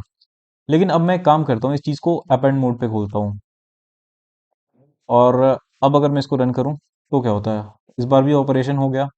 तो यहाँ पर मैं देखूँ तो यहाँ पर फिर से ये जो चीज़ थी वो यहाँ पर पहली बार तो आई ही, ठीक है। पहली बार ऑलरेडी ये थी यहाँ पर, तो अपेंड फंक्शन ने क्या किया कि इस चीज़ को यहाँ पर ऐड कर दिया। अगर मैं फिर से अपेंड फंक्शन चलाऊं तो यहाँ से फिर से वो दो लाइन ऐड हो जाएंगी, ठीक है। अगर मैं इसको भी तुम्हें रन करके दिखाऊं तो देखो यहाँ पर फिर से वो चीज़ रन हो गया, ठीक है। तो इस तरह से हम यहाँ पर राइट लाइंस वगैरह वगैरह यहाँ पर यूज़ कर सकते हैं अपेंड के साथ भी। तो इसको वापस से डब्लू कर देता हूँ ताकि मैं अपने कंटेंट को वापस पहले जैसा कर पाऊँ। ये पहले जैसा हो चुका है, ठीक है। तो इस तरह से हमने रीड मोड, राइट मोड और अपेंड मोड दोनों ही मोड देख लिया है, ठीक है। अपने साथ काम करते करते देख लिया है। और टेक्स्ट फाइल का तो लगभग हो चुका है ख़त्म सब कुछ, लेकिन यहाँ पर है हमारे पास कुछ चीज़ें बची हुई हैं अभी, ठीक है। कुछ चीज़ें बची हुई हैं। तो सबसे पहले है द फ्लश फंक्शन। ये क्या है, तो ये फ्लश फंक्शन क्या होता है। तो अभी हमने यहाँ पर कुछ चेंजेस किए अपने फाइल में और उसके बाद फाइल को क्लोज कर दिया माई फाइल डॉट क्लोज से, ठीक है। तो हमें क्या करना है, हमें यहाँ पर फ्लश फंक्शन का यूज़ करना है जब भी हम कोई भी चेंजेस कर रहे हो अपने फाइल में। जैसे कि यहाँ पर मैंने कुछ कर दिया, राइट लाइंस का यूज़ करके मैंने यहाँ पर कुछ लाइंस यहाँ पर राइट करवा दी, ओवर राइट करा दी अपने फाइल पे। तो यहाँ पर मुझे क्या करना है, माई फाइल डॉट फ्लश फंक्शन का यूज़ करना है। इससे क्या होगा, जब भी हम माई फाइल्स डॉट माई अपने फाइल हैंडल का नाम डॉट फ्लश करते हैं, ठीक है। इससे क्या होता है कि हमारा इसके बिना, पहले तो ये सुनो कि इसके बिना क्या होता है। इसके बिना क्या होता है, जब हम इसे रन कर रहे होते हैं तो हमारा फाइल यहाँ पर ओपन हुआ, इसके बाद ये चीज़ें इसने राइट, मैंने यहाँ पर बोला कि राइट कर दो, तो ये डायरेक्टली राइट नहीं करता। इसको ये होल्ड करके रखता है कि हाँ ठीक है मुझे करना है इसे राइट, और उसके बाद फिर जब आगे प्रोग्राम का एग्जीक्यूशन चल रहा होता है तो उसके बाद क्या होता है कि, और उसके बाद क्या होता है कि ये चीज़ें चीज़ें अभी तो सेव हुई नहीं क्योंकि पाइथन ने इसको होल्ड करके रखा हुआ है, तो आगे और भी चीज़ें चल रही होती हैं। खैर, हम जब माई फाइल डॉट क्लोज लिखते हैं तो ये ऑटोमेटिकली फ्लश कर देता है चीज़ों को। लेकिन अब अगर हमने यहाँ पर कोई चेंज करवाया, अभी हम प्रोग्राम के नीचे हम यहाँ पर और कुछ लाइंस ऑफ कोड लिख के कुछ और चेंजेस करवा देते हैं अपने फाइल में, ठीक है। फिर से कुछ चेंज करवा दिया, ठीक है। तो ऐसे कराते कराते बफर में कुछ ज़्यादा ही चीज़ें भर जाएंगी और हो सकता है कि हमें कोई अनएक्सपेक्टेड रिजल्ट मिले। ठीक है, तो हम क्या करते हैं कि हमने जब भी कोई एक चेंज करवा दिया, देखो यहाँ पर माई फाइल डॉट फ्लैश कर देते हैं, ये कुछ चेंज करवाया, माई फाइल डॉट फ्लैश कर दो। इससे क्या होगा कि वो चीज़ें सेव हो जाएंगी तुम्हारे उस फाइल में, तुम्हारे स्टोरेज में। ये जो फाइल स्टोर्ड है उसके अंदर ये जो तुमने चेंजेस करवाए हैं ये कैसे हो जाएंगे। ठीक है, फिर आगे मैं कोई और चेंजेस करवाऊंगा तो उसके बाद मैं फिर से फ्लैश करूंगा, फिर आगे कोई और चेंज करवाऊंगा तो फिर से फ्लैश करूंगा। ठीक है, तो ये चीज़ जो है वो तुम फॉलो करो, ये एक अच्छी प्रोग्रामिंग प्रैक्टिस भी है। ठीक है, तो यहाँ पर मैंने ये खुद ही नहीं किया हुआ है तो मैं इसको कर देता हूँ माई फाइल डॉट फ्लश। ठीक है, हो गया। तो अभी देखो इसके बाद क्या है, इसके बाद है removing white spaces after reading from file. Okay, ठीक है। तो वाइट स्पेसेस क्या होती हैं? वाइट स्पेसेस कोई भी इंडेंटेशन, यहाँ पर देखो पाइथन में जब कुछ प्रोग्राम कर रहे होते हो तुम तो यहाँ पर इंडेंटेशन देते हो। ठीक है, इंडेंटेशन का एक बहुत ही बड़ा रोल होता है पाइथन में। हालांकि हर प्रोग्रामिंग लैंग्वेजेस में इंडेंटेशन का रोल नहीं होता, कुछ में ब्रैकेट्स का भी यूज होता है। ठीक है, कर्ली ब्रेसेस का। खैर अभी हम क्या कर रहे हैं कि removing white spaces after reading from line. अब एक काम करते हैं, हम इसको रीड मोड पे खोलते हैं। ठीक है, खोल लिया। अब क्या करते हैं, यहाँ पर ये रीड लाइंस कर रहा है तो सॉरी राइट लाइंस कर रहा है तो इसको हम रीड लाइंस कर देते हैं, रीड लाइंस। ठीक है, और यहाँ पर हम कोई भी आर्ग्यूमेंट नहीं देते हैं। यहाँ से क्या होगा कि हमारे पास एक लिस्ट बन के आएगा, उसके अंदर कुछ लाइंस लिखी होंगी। ठीक है, जैसे कि ये है। और उसके बाद फिर हमें फ्लश करने की जरूरत नहीं, क्योंकि हम उसे कोई चेंजेस नहीं कर रहे हैं, हम उसमें को सिर्फ रीड कर रहे हैं। ठीक है, फिर प्रिंट ऑपरेशन। ठीक है, उसके बाद फिर ये रीड हो जाएगा। ठीक है, लेकिन यहाँ पर हमने एक चीज़ तो करवाया ही नहीं, हमने यहाँ पर रीड करवाया है। ठीक है, लाइंस को, लेकिन उसे कहीं पर स्टोर किया ही नहीं। तो हम प्रिंट किसको करवा रहे हैं? प्रिंट, प्रिंट तो हम करवा ही नहीं रहे हैं। तो हम यहाँ पर डेटा नाम का एक वेरिएबल ले लेते हैं। ठीक है, और प्रिंट करवा देते हैं डेटा को। इसके बाद हम यहाँ पर प्रिंट करवा देते हैं डेटा को। इसके अंदर क्या होगा कि एक लिस्ट होगा, एक लिस्ट है और इसके अंदर दो स्ट्रिंग्स हैं, मतलब कि दो लाइंस हैं हमारे कोड में, हमारे टेक्स्ट फाइल में, सॉरी। ठीक है, तो ये हमने करवा दिया। अब अगर हमें यहाँ से वाइट स्पेसेस हटाने हैं तो सबसे पहले हमें यहाँ पर वाइट स्पेसेस डालने होंगे, क्योंकि यहाँ पर वाइट स्पेसेस तो है ही नहीं। तो अब देखो जब हम यहाँ पर वाइट स्पेसेस हटा रहे हैं, ठीक है, तो उसके लिए हमारे पास कुछ चीजें होती थी, कुछ फंक्शंस हमने ऑलरेडी पढ़ कर रखा हुआ था। कौन से फंक्शंस हमने पढ़ा हुआ था? हमने स्ट्रिंग्स के चैप्टर में कुछ फंक्शन पढ़ा हुआ था, जैसे एक स्ट्रिप फंक्शन पढ़ा था। ठीक है, एल स्ट्रिप पढ़ा था, मतलब लेफ्ट स्ट्रिप। एल स्ट्रिप पढ़ा था, मतलब लेफ्ट स्ट्रिप। ठीक है, ये क्या कर रहा हूँ मैं। और उसके बाद हमने आर स्ट्रिप भी पढ़ा था, मतलब राइट स्ट्रिप। ठीक है, ये सारी चीजें हमने पढ़ी हुई थी, तो चलो इनका यूज करते हैं। अब हम एक काम करते हैं, यहाँ पर मैंने क्या किया हुआ है कि डेटा में चीज़ों को स्टोर करवाया है। अब मैं डेटा में से स्ट्रिप करता हूँ। ठीक है, डेटा डॉट स्ट्रिप, ये कर दिया मैंने। यहाँ पर स्ट्रिप की स्पेलिंग गलत है। ठीक है, अगर मैं इसको अभी रन करूँ तो ये मुझसे कह रहा है क्या, ये मुझसे कह रहा है कि list object has no attribute strip. ठीक है, क्योंकि ये एक लिस्ट ऑब्जेक्ट है। और स्ट्रिप किसके लिए था? स्ट्रिप तो स्ट्रिंग के लिए था ना।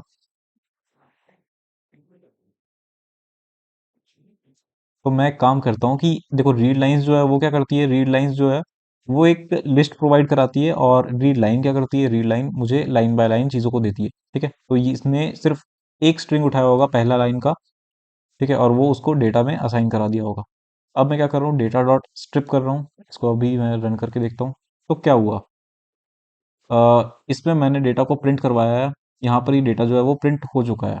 ठीक है, तो ये जो स्ट्रिप फंक्शन है उसने क्या किया यहाँ पर, उसने एक्चुअल में क्या किया कि उसने लेफ्ट साइड से और राइट साइड से ब्लैंक ब्लैंक स्पेसेस को हटा दिया। अब देखो यहाँ पर तो ब्लैंक स्पेसेस है ही नहीं, तो मैं एक काम करता हूँ, यहाँ पर से कुछ ब्लैंक स्पेसेस ऐसे डाल देता हूँ, मैंने ये सेव कर दिया। यहाँ पर से भी कुछ ब्लैंक स्पेसेस मैंने डाल दिए, इसलिए मैंने यहाँ पर सेव कर दिया।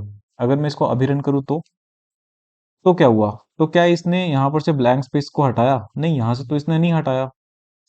ऐसा क्यों हुआ, यहाँ पर इसने क्यों नहीं हटाया? क्योंकि डेटा डॉट स्ट्रिप है, वो कुछ ना कुछ रिटर्न करेगी और वो किसी वेरिएबल को देगी। ठीक है, तो हमें उसे डेटा वन में स्टोर कराना पड़ेगा, मतलब किसी एक वेरिएबल में स्टोर कराना पड़ेगा, ताकि ये जो चीज़ है वो हमारे डेटा को स्ट्रिप करे और स्ट्रिप करके यहाँ पर डेटा वन में स्टोर कर दे और हम उसे प्रिंट करवा ले डेटा वन में। ठीक है, अब अगर मैं इसको रन करके दिखाऊं तुम्हें, तो यहाँ पर से तुम्हें आगे की स्पेसेस तो नहीं दिख रही होंगी हटी हुई, लेकिन यहाँ पर पीछे की स्पेसेस हट चुकी हैं। और अगर इसमें तुम कुछ भी, यहाँ पर जो स्ट्रिप फंक्शन है, अगर तुम उसमें कोई भी आर्ग्यूमेंट दो किसी भी स्ट्रिंग का, जैसे कि मैं यहाँ पर दे देता हूँ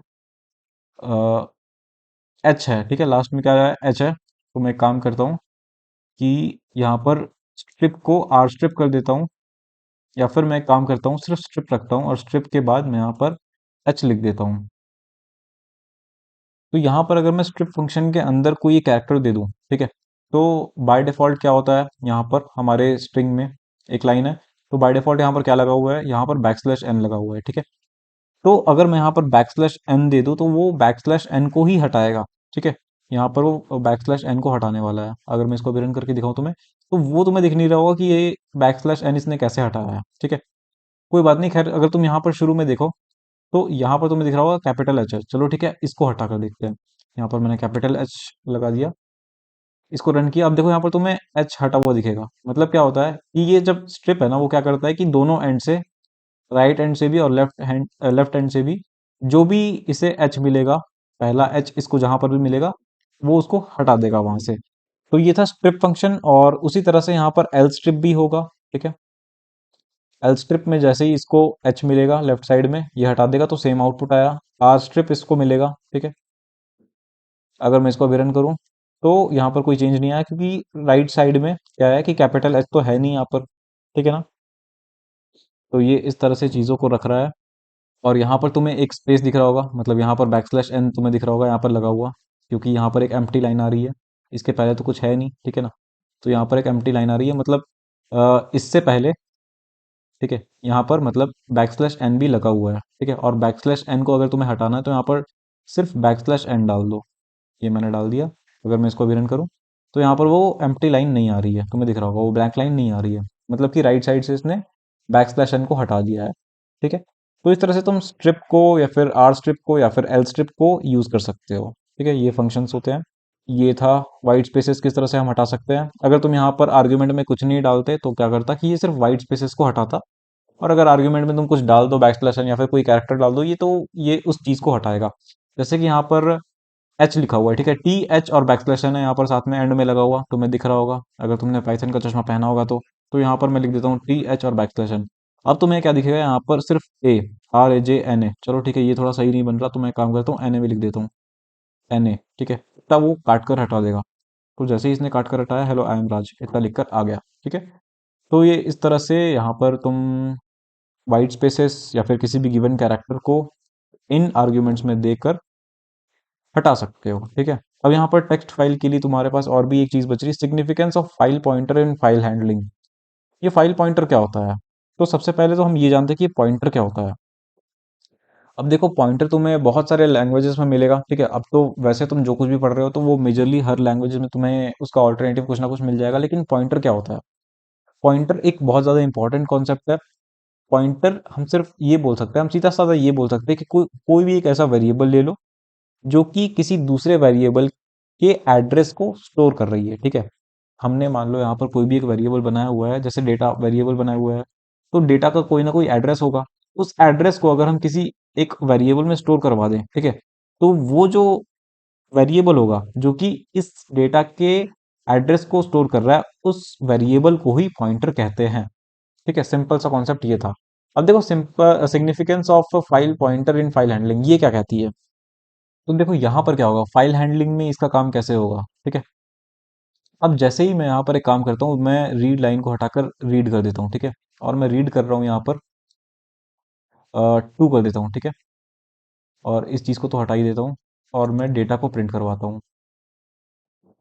इसको अगर मैं रन करवाऊँ, तो मेरे पास क्या होगा कि एच ई, ठीक है, ये दो वर्ड्स उठकर आ गए हैं, मतलब दो बाइट्स उठकर आ गए हैं। तो जैसे ही हम फाइल हैंडलिंग में किसी भी फाइल को खोलते हैं, तो ये एक पॉइंटर मेंटेन करके चलता है। मतलब कि जब भी हमने अपने फाइल को सिर्फ खोला है, तो उस वक्त हमारा पॉइंटर कहाँ है। जैसे अगर तुम इस पॉइंटर को देख रहे हो, जो कि ये अभी मूव कर रहा है, जैसे ही हमने किसी भी फाइल को रीड मोड पे खोल दिया या फिर राइट मोड पे खोल दिया, तो हमारा पॉइंटर क्या होता है, एकदम बिगनिंग ऑफ द फाइल के होता है, ठीक है। मतलब बिगनिंग किधर है, यहाँ पर है, एच के पहले, ठीक है। तो जब भी हम रीड मोड पे खोल रहे होते हैं, राइट मोड पे खोल रहे होते हैं, तो वो यहाँ पर होता है। तो यहाँ पर क्या हो रहा है कि सबसे पहले मैंने डेटा में दो चीजें यहाँ से इससे बोली कि रीड कर लो, ठीक है। इसने रीड कर लिया, क्या क्या रीड किया, एच और ई, ठीक है। पॉइंटर यहाँ तक आ चुका है ई के बाद। उसके बाद फिर प्रिंट ऐसे ही मैंने लिख दिया, ताकि यहाँ पर मुझे प्रिंट लिखने की जरूरत नहीं थी, मुझे प्रिंट लिखने की जरूरत रहने दो, नहीं थी नहीं, ठीक है। उसके बाद फिर मैंने यहाँ पर इसको बोला कि 4 लाइन रीड करो, ठीक है। इसके बाद क्या होगा कि अब ये क्या करेगा, ये 1 2 3 4 यहाँ तक जाएगा, ठीक है। इसने यहाँ तक रीड कर लिया। कहाँ से रीड किया इसने, ई के बाद से LLO, यहाँ तक इसने रीड किया और उसको कहाँ स्टोर कर दिया, डेटा में स्टोर कर दिया। तो यहाँ से इसने उठाकर ये डाल दिया, और एक सेकेंड, ये LLO, और यहाँ पर कॉमा भी आएगा क्योंकि 4 बाइट्स थे, तो यहाँ तक इसने उठाकर डाल दिया। तो पॉइंटर इस तरह से चलता है, मतलब कंटिन्यूअस तरीके से चलता है।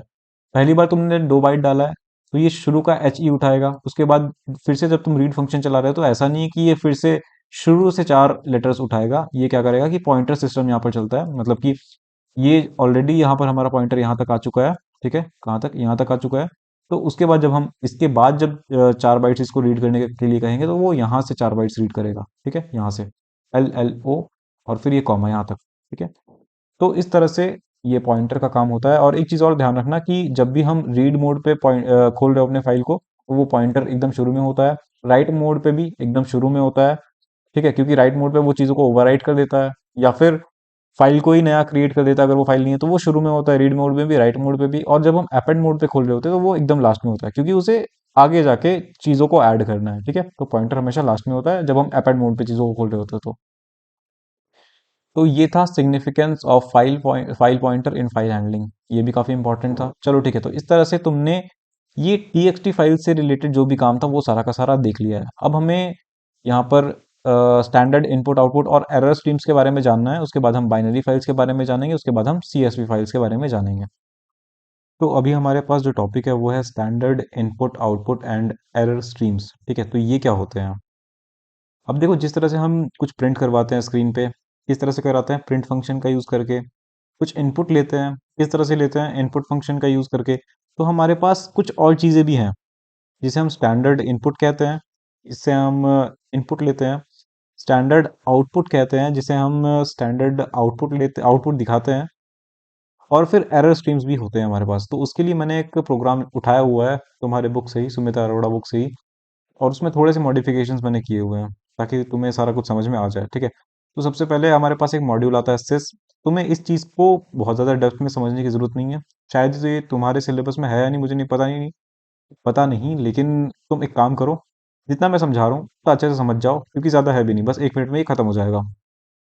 तो देखो, फाइल हैंडलिंग, ठीक है, मतलब सॉरी, फाइल हैंडल नाम का एक मैंने फाइल ऑब्जेक्ट बनाया है, या फिर कह सकते हैं फाइल हैंडल बनाया है, और उसमें मैं ओपन कर रहा हूँ W+ मोड में 1.txt को। इस एक सेकेंड, यहाँ पर 1.txt में कुछ है नहीं, तो एक काम करता हूँ, मैं यहाँ पर कुछ लाइंस लिख देता हूँ फिलहाल। पहले क्या लिखूँ, जो था पहले वही लिख देता हूँ, हेलो, आई एम राजनाथ, और नीचे लिख देता हूँ ऑल इज वेल, और नीचे कुछ और लिखूँ, गुड बाय, ठीक है, हो गया। चलो, यहाँ पर मैंने 3 लाइंस लिख दी हैं। अब यहाँ पर क्या हो रहा है, W+ मोड पे, यानी कि राइट भी हो सकता है, रीड भी हो सकता है, और यहाँ पर क्या होगा कि पिछले टाइम जो भी डेटा था, अभी जो भी डेटा है वो हट जाएगा, ठीक है, ओवरराइट हो जाएगा। तो चलो, मैंने इसको यहाँ पर अभी अपने कीबोर्ड पे, सॉरी, मतलब इसको मैंने यहाँ पर अभी कॉपी कर लिया है, ताकि मैं बाद में इसको वापस से लिख सकूँ। तो अभी ये क्या होगा, सबसे पहले यहाँ पर से रीड लाइन होगा, ठीक है, यानी कि ये रीड करना चाहेगा, तो यहाँ पर वो रीड नहीं कर पाएगा। तो एक काम करते हैं, इसको W हटा के A+ कर देते हैं। अब क्या होगा कि यहाँ पर जो हमारा डेटा है वो सुरक्षित रहेगा, ठीक है, मतलब कि पहली बार जब ये रीड करना चाहेगा, तो ये क्या करेगा, इसको इधर कर लेते हैं, पहले लाइन को ये रीड कर लेगा। फिर लाइन 2 क्या करेगा, लाइन 2 वेरिएबल है, उसके अंदर स्टोर हो जाएगा जब ये दूसरी लाइन को रीड करेगा, ठीक है। और उसके बाद हमारे पास डेटा में क्या स्टोर होगा, ये एक लाइन है, इसको तुम्हें ध्यान रखना है, ठीक है। इसको मैं अलग कर देता हूँ। और उसके बाद फिर हमारे पास और 2 लाइन है, और उसके बाद फिर एक और लाइन है, इसमें STD डॉट कुछ कुछ करके यहाँ पर लिखा हुआ है। तो यहाँ पर तुम्हें समझना है कि क्या हो रहा है मेन। अभी तक तुम यहाँ तक तो समझ चुके होगे, ठीक है। तो अभी ये देखो, हम यहाँ पर कर क्या रहे हैं, हमारे पास कुछ कुछ चीज़ें हैं। पहले तो STD ERR, STD इन और STD आउट, ठीक है। एसटीडी इन मतलब स्टैंडर्ड इनपुट। अब स्टैंडर्ड इनपुट का मतलब क्या होता है?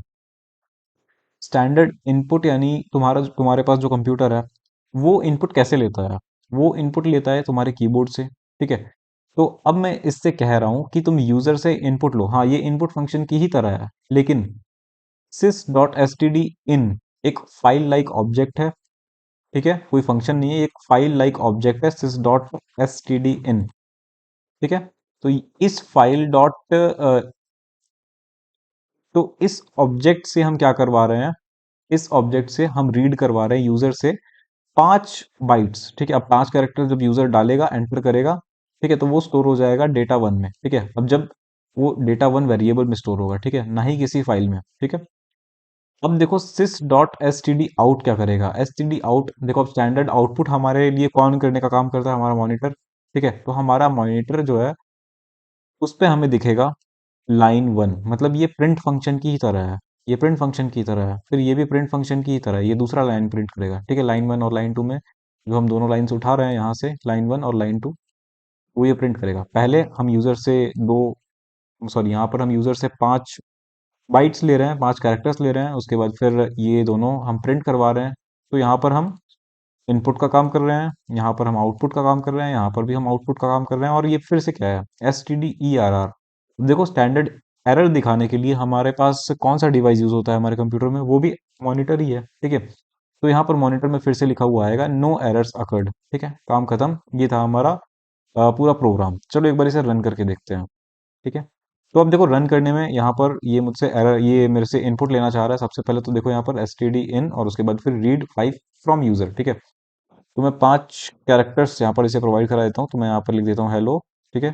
तुम काउंट कर सकते हो, यहाँ पर ये 5 कैरेक्टर्स है। जब मैं एंटर करूंगा तो फिर यहाँ पर क्या हो रहा है कि नो एरर्स अकर्ड आ रहा है।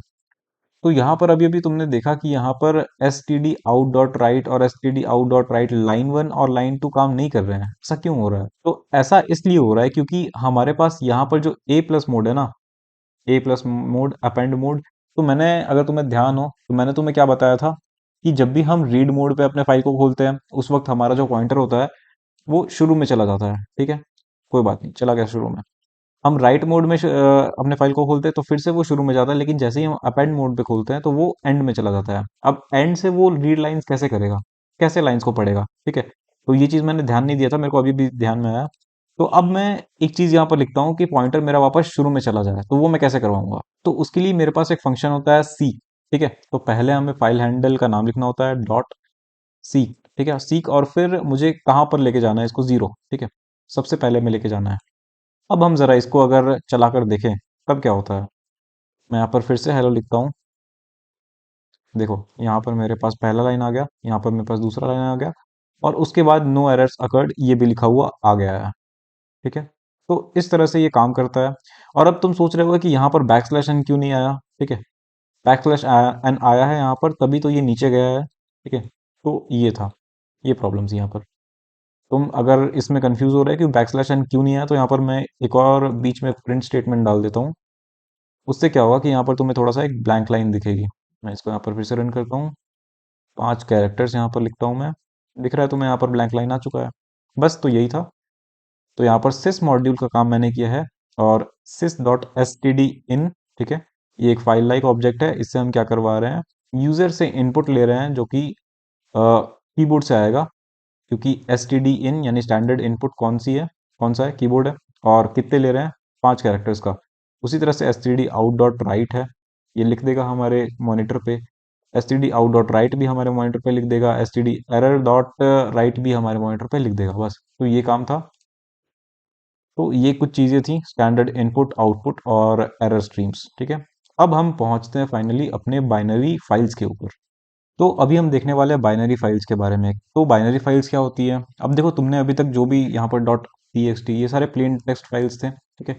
लेकिन अभी बाइनरी फाइल्स क्या क्या होती है? जैसे तुम्हारी जेपीईजी फाइल, तुम्हारी एम पी फोर फाइल्स यानी एम पी या फिर एम पी थ्री फाइल्स, ये सब बाइनरी फाइल्स के अंडर आती है, ठीक है। तो ये क्या करती है? ये देखो प्लेन टेक्स्ट क्या करती है, हमें सिर्फ नॉर्मली हम टेक्स्ट यहाँ पर लिख रहे हैं उसको इसने स्टोर कर लिया, ठीक है। लेकिन अब कंप्यूटर जो है वो इंटरनली इसको इस तरह से तो नहीं देखता, वो बाइनरी फॉर्म में देखता है। तुम्हें भी पता है चीज़ों को। अगर मेरे को एक मान लेते हैं एक फोटो है, ठीक है। और उस फोटो को मेरे को स्टोर करना है, तो वो एक बाइनरी फाइल में ही स्टोर होगी। ठीक है, कंप्यूटर उसको उसी तरह से रीड करेगा। तो इसे हम किस लिए करते हैं? ताकि कंप्यूटर के लिए ये चीज़ें आसानी होती है मैनेज करने के लिए, स्टोर करने के लिए और बाद में यूज़ करने के लिए। ठीक है, तो अभी हम देखते हैं कि क्रिएटिंग, ओपनिंग ऑफ और क्लोजिंग ऑफ बाइनरी फाइल्स कुछ नहीं है, बिल्कुल आसान सा है ये। ठीक है, अभी तक तुम बहुत बार कर चुके हो ये सारी चीज़ें। तो इसको तो हम हटा ही देते हैं, या फिर इसको चलो रहने देते हैं। फाइल हैंडलिंग, एसटीडी थिंग्स, इसको हटाते हैं और इस पे ही करेंगे सारा काम। ठीक है, तो इसको हटाओ, या फिर एक काम करते हैं, ये किया मैंने, ये काम किया मैंने, और उसके बाद ठीक है। तो सबसे पहले अभी ओपन करते हैं किसी फाइल को, लेकिन उसके लिए यहाँ पर कोई फाइल है नहीं, कोई बाइनरी फाइल यहाँ पर तुम्हें दिखेगी नहीं। तो एक काम करते हैं, एक बाइनरी फाइल बनाते हैं। और हाँ, बाइनरी फाइल का जो हम यहाँ पर फॉर्मेट यूज़ करने वाले हैं वो होगा डॉट DAT। और उसके सारे काम को करने के लिए हम पिकल मॉड्यूल का यूज़ करने वाले हैं। ठीक है, और जब भी हम किसी चीज़ को कन्वर्ट कर रहे होंगे बाइनरी फाइल में, ठीक है, किसी चीज़ को हम डाल रहे होंगे बाइनरी फाइल में, तो उसे हम कहेंगे पिकलिंग। और जब भी हम किसी बाइनरी फाइल्स में से चीज़ों को रीड कर रहे होंगे तो उसे हम कहेंगे अनपिकलिंग। काफ़ी इजी चीज़ है। ठीक है, अब देखो क्या होता है यहाँ पर। पहले तो हम यहाँ पर एक फाइल बनाते हैं।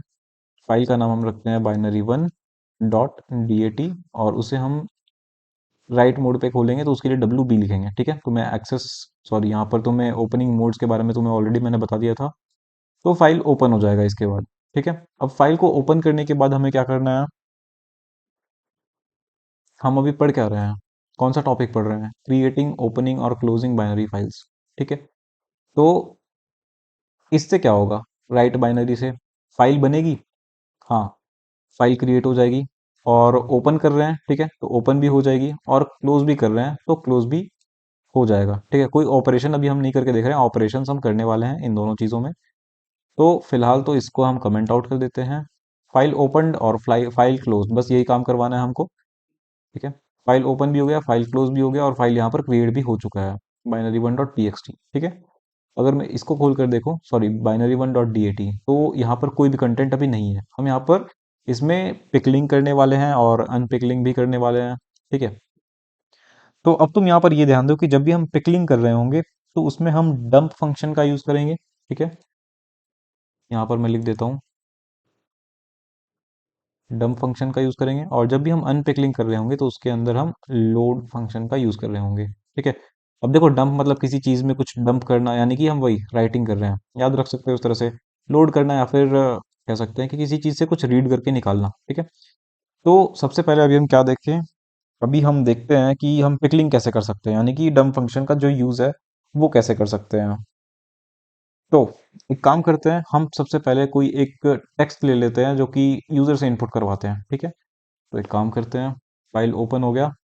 अभी इसके बाद हम क्या करते हैं कि text फ्रॉम यूजर। ठीक है, ये मैं इनपुट लूंगा यूजर से। ठीक है, enter content to do pickling. ठीक है,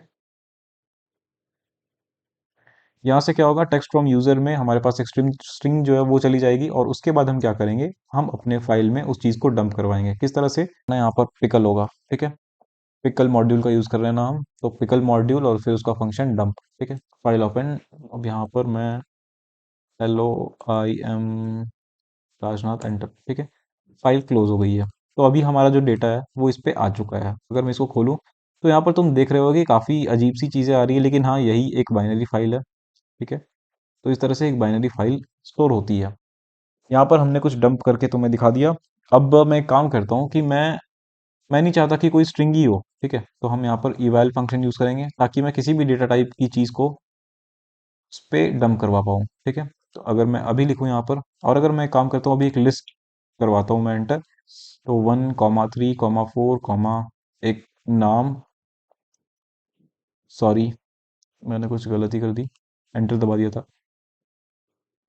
1,2,3, एक नाम दे देते हैं।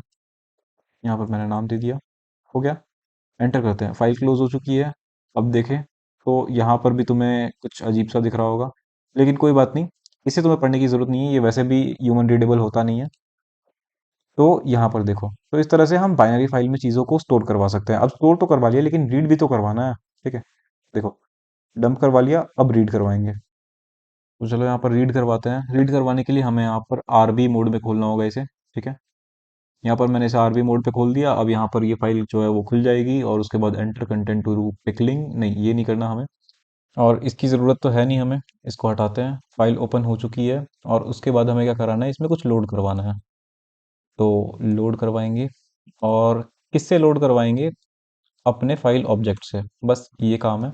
और उसके बाद ये जो लोड होगा, इसको हम किसी एक वेरिएबल में स्टोर कराते हैं।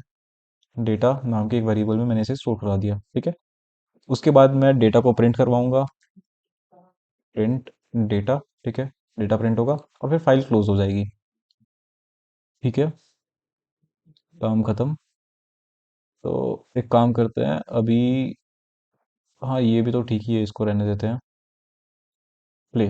ठीक है, फाइल ओपन हो चुकी है, ऑपरेशन डन, और इसने कुछ एक लिस्ट इसको रिटर्न कर दिया है मेरे को। ठीक है, और फिर फाइल क्लोज हो चुकी है। ठीक है, तो इस तरह से हम रीड भी करवा सकते हैं। अब अपेंड का भी तो तुम खुद देख ही सकते हो, इतने स्मार्ट हो ही, और अलग अलग प्रोग्राम सब तुम बना सकते हो इन सब का यूज करके।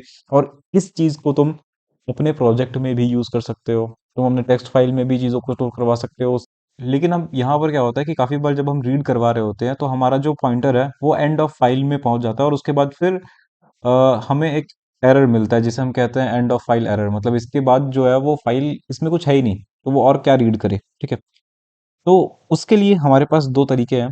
पहला, एक्सेप्शन हैंडलिंग, और दूसरा, हम विथ ओपन का यूज कर सकते हैं। अब देखो, इस तरह से यहाँ पर तुमने ओपन फंक्शन का यूज करना सीखा है।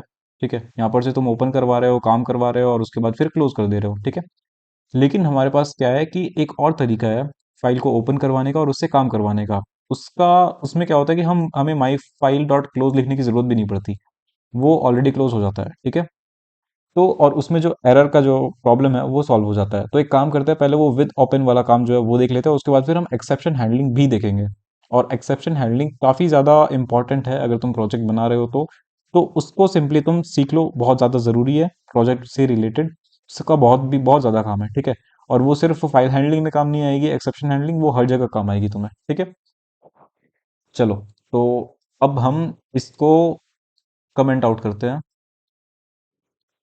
और इसके नीचे अब मैं तुम्हें दिखाता हूँ कि विद ओपन से हम कैसे कर सकते हैं। ठीक है, चीज़ों को।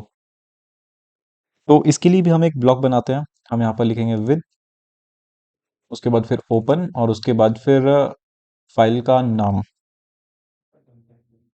ठीक है, अब ओपन फंक्शन का हम यूज़ करने वाले हैं। जिस तरह से यहाँ पर फंक्शन ओपन फंक्शन का यूज़ किया है, सेम उसी उसी तरह से यहाँ पर हम ओपन फंक्शन का यूज़ करने वाले हैं। ये ओपन फंक्शन का यूज़ हमने कर लिया। ठीक है, और उसके बाद हम यहाँ पर इसे एक फाइल हैंडल का नाम, तो फाइल हैंडल का नाम हम यहाँ पर दे देते हैं माई फाइल। हो गया, ये हो गई हमारा, ये हो गया हमारा विथ का हेडर। ठीक है, ये विथ का हेडर हो गया। अब इसके इंडेंटेशन के अंदर हम वो सब कुछ लिखेंगे जो कुछ हम करवाना चाहते हैं। ठीक है, और उसके बाद माई फाइल डॉट क्लोज लिखने की जरूरत नहीं है, वो क्लोज ऑलरेडी हो जाएगा। ठीक है, तो यहाँ से लेकर यहाँ तक ये चीज़ें हैं, उनको मैं यहाँ पर लिखने वाला हूँ। ठीक है, तो तुम इस चीज़ को देखो कि वो कैसे लिखते हैं, ये यहाँ से यहाँ तक की चीज़ है। ठीक है, और जैसे ही ये इंडेंटेशन से बाहर निकलेगा, माई फाइल मतलब फाइल इज क्लोज जो है वो मैं लिखवा दूंगा। ठीक है, इंडेंटेशन से बाहर निकलवा के। तो फिलहाल सबसे पहले क्या करवाना है, प्रिंट फाइल ओपन। तो ये तो जैसा का तैसा मैं इसको उठाकर यहाँ पर लिख देता हूँ। लिख दिया मैंने। इसके बाद क्या करवाना है, data is also pickle load. ठीक है, ये भी सेम सेम चलेगा। ठीक है, उसके बाद फिर ऑपरेशन डन, ये भी सेम चलेगा, कोई प्रॉब्लम नहीं है। उसके बाद फिर प्रिंट डेटा। ठीक है, और फिर प्रिंट क्लोज भी नहीं, सॉरी, माई फाइल डॉट क्लोज ये लिखने की, ये करवाने की हमें ज़रूरत नहीं है। ठीक है, फाइल क्लोज की जरूरत नहीं है, लेकिन हम इसको प्रिंट जरूर करवाएंगे जब ये वाई विथ ओपन के बाहर चला जाए। ठीक है, अब तुम्हें दिख रहा होगा कि यहाँ पर मैंने क्या किया है, मैंने बस हेडर फाइल में थोड़ी बहुत चेंजेस किए हैं, और बाकी सब कुछ सेम है। ठीक है, और फाइल क्लोज खुद ब खुद हो जाएगी, इसलिए मुझे यहाँ पर फाइल क्लोज लिखने की जरूरत नहीं है। और प्रिंट करवा दिया है, जब ये ब्लॉक जो है वो उसका काम खत्म हो जाएगा, तो मैंने यहाँ पर प्रिंट करवा दिया है फाइल क्लोज्ड। अगर मैं अभी इसको रन करके देखूं, तब क्या होता है, देखो यहाँ पर सब सब कुछ सेम चल रहा है। ठीक है, मतलब कि ये तरीका भी काम कर सकता है। अब देखो, अगर मैं इस चीज़ को हटा दूं यहाँ पर, तो कोई प्रॉब्लम तो है नहीं। अब मैं तुम्हें बताने वाला था कि एक्सेप्शन हैंडलिंग क्या होती है। तो मैं एक काम करता हूँ, इस पूरे चीज़ों को हटा देता हूँ और एक्सेप्शन हैंडलिंग में तुम्हें और अच्छे तरीके से बताता हूँ कि क्या होती है। ध्यान से सुनो। सबसे पहले मैं एक काम करता हूँ, ए इज इक्वल्स टू मैंने 9 ले लिया, बी इज इक्वल्स टू 0 ले लिया, ठीक है।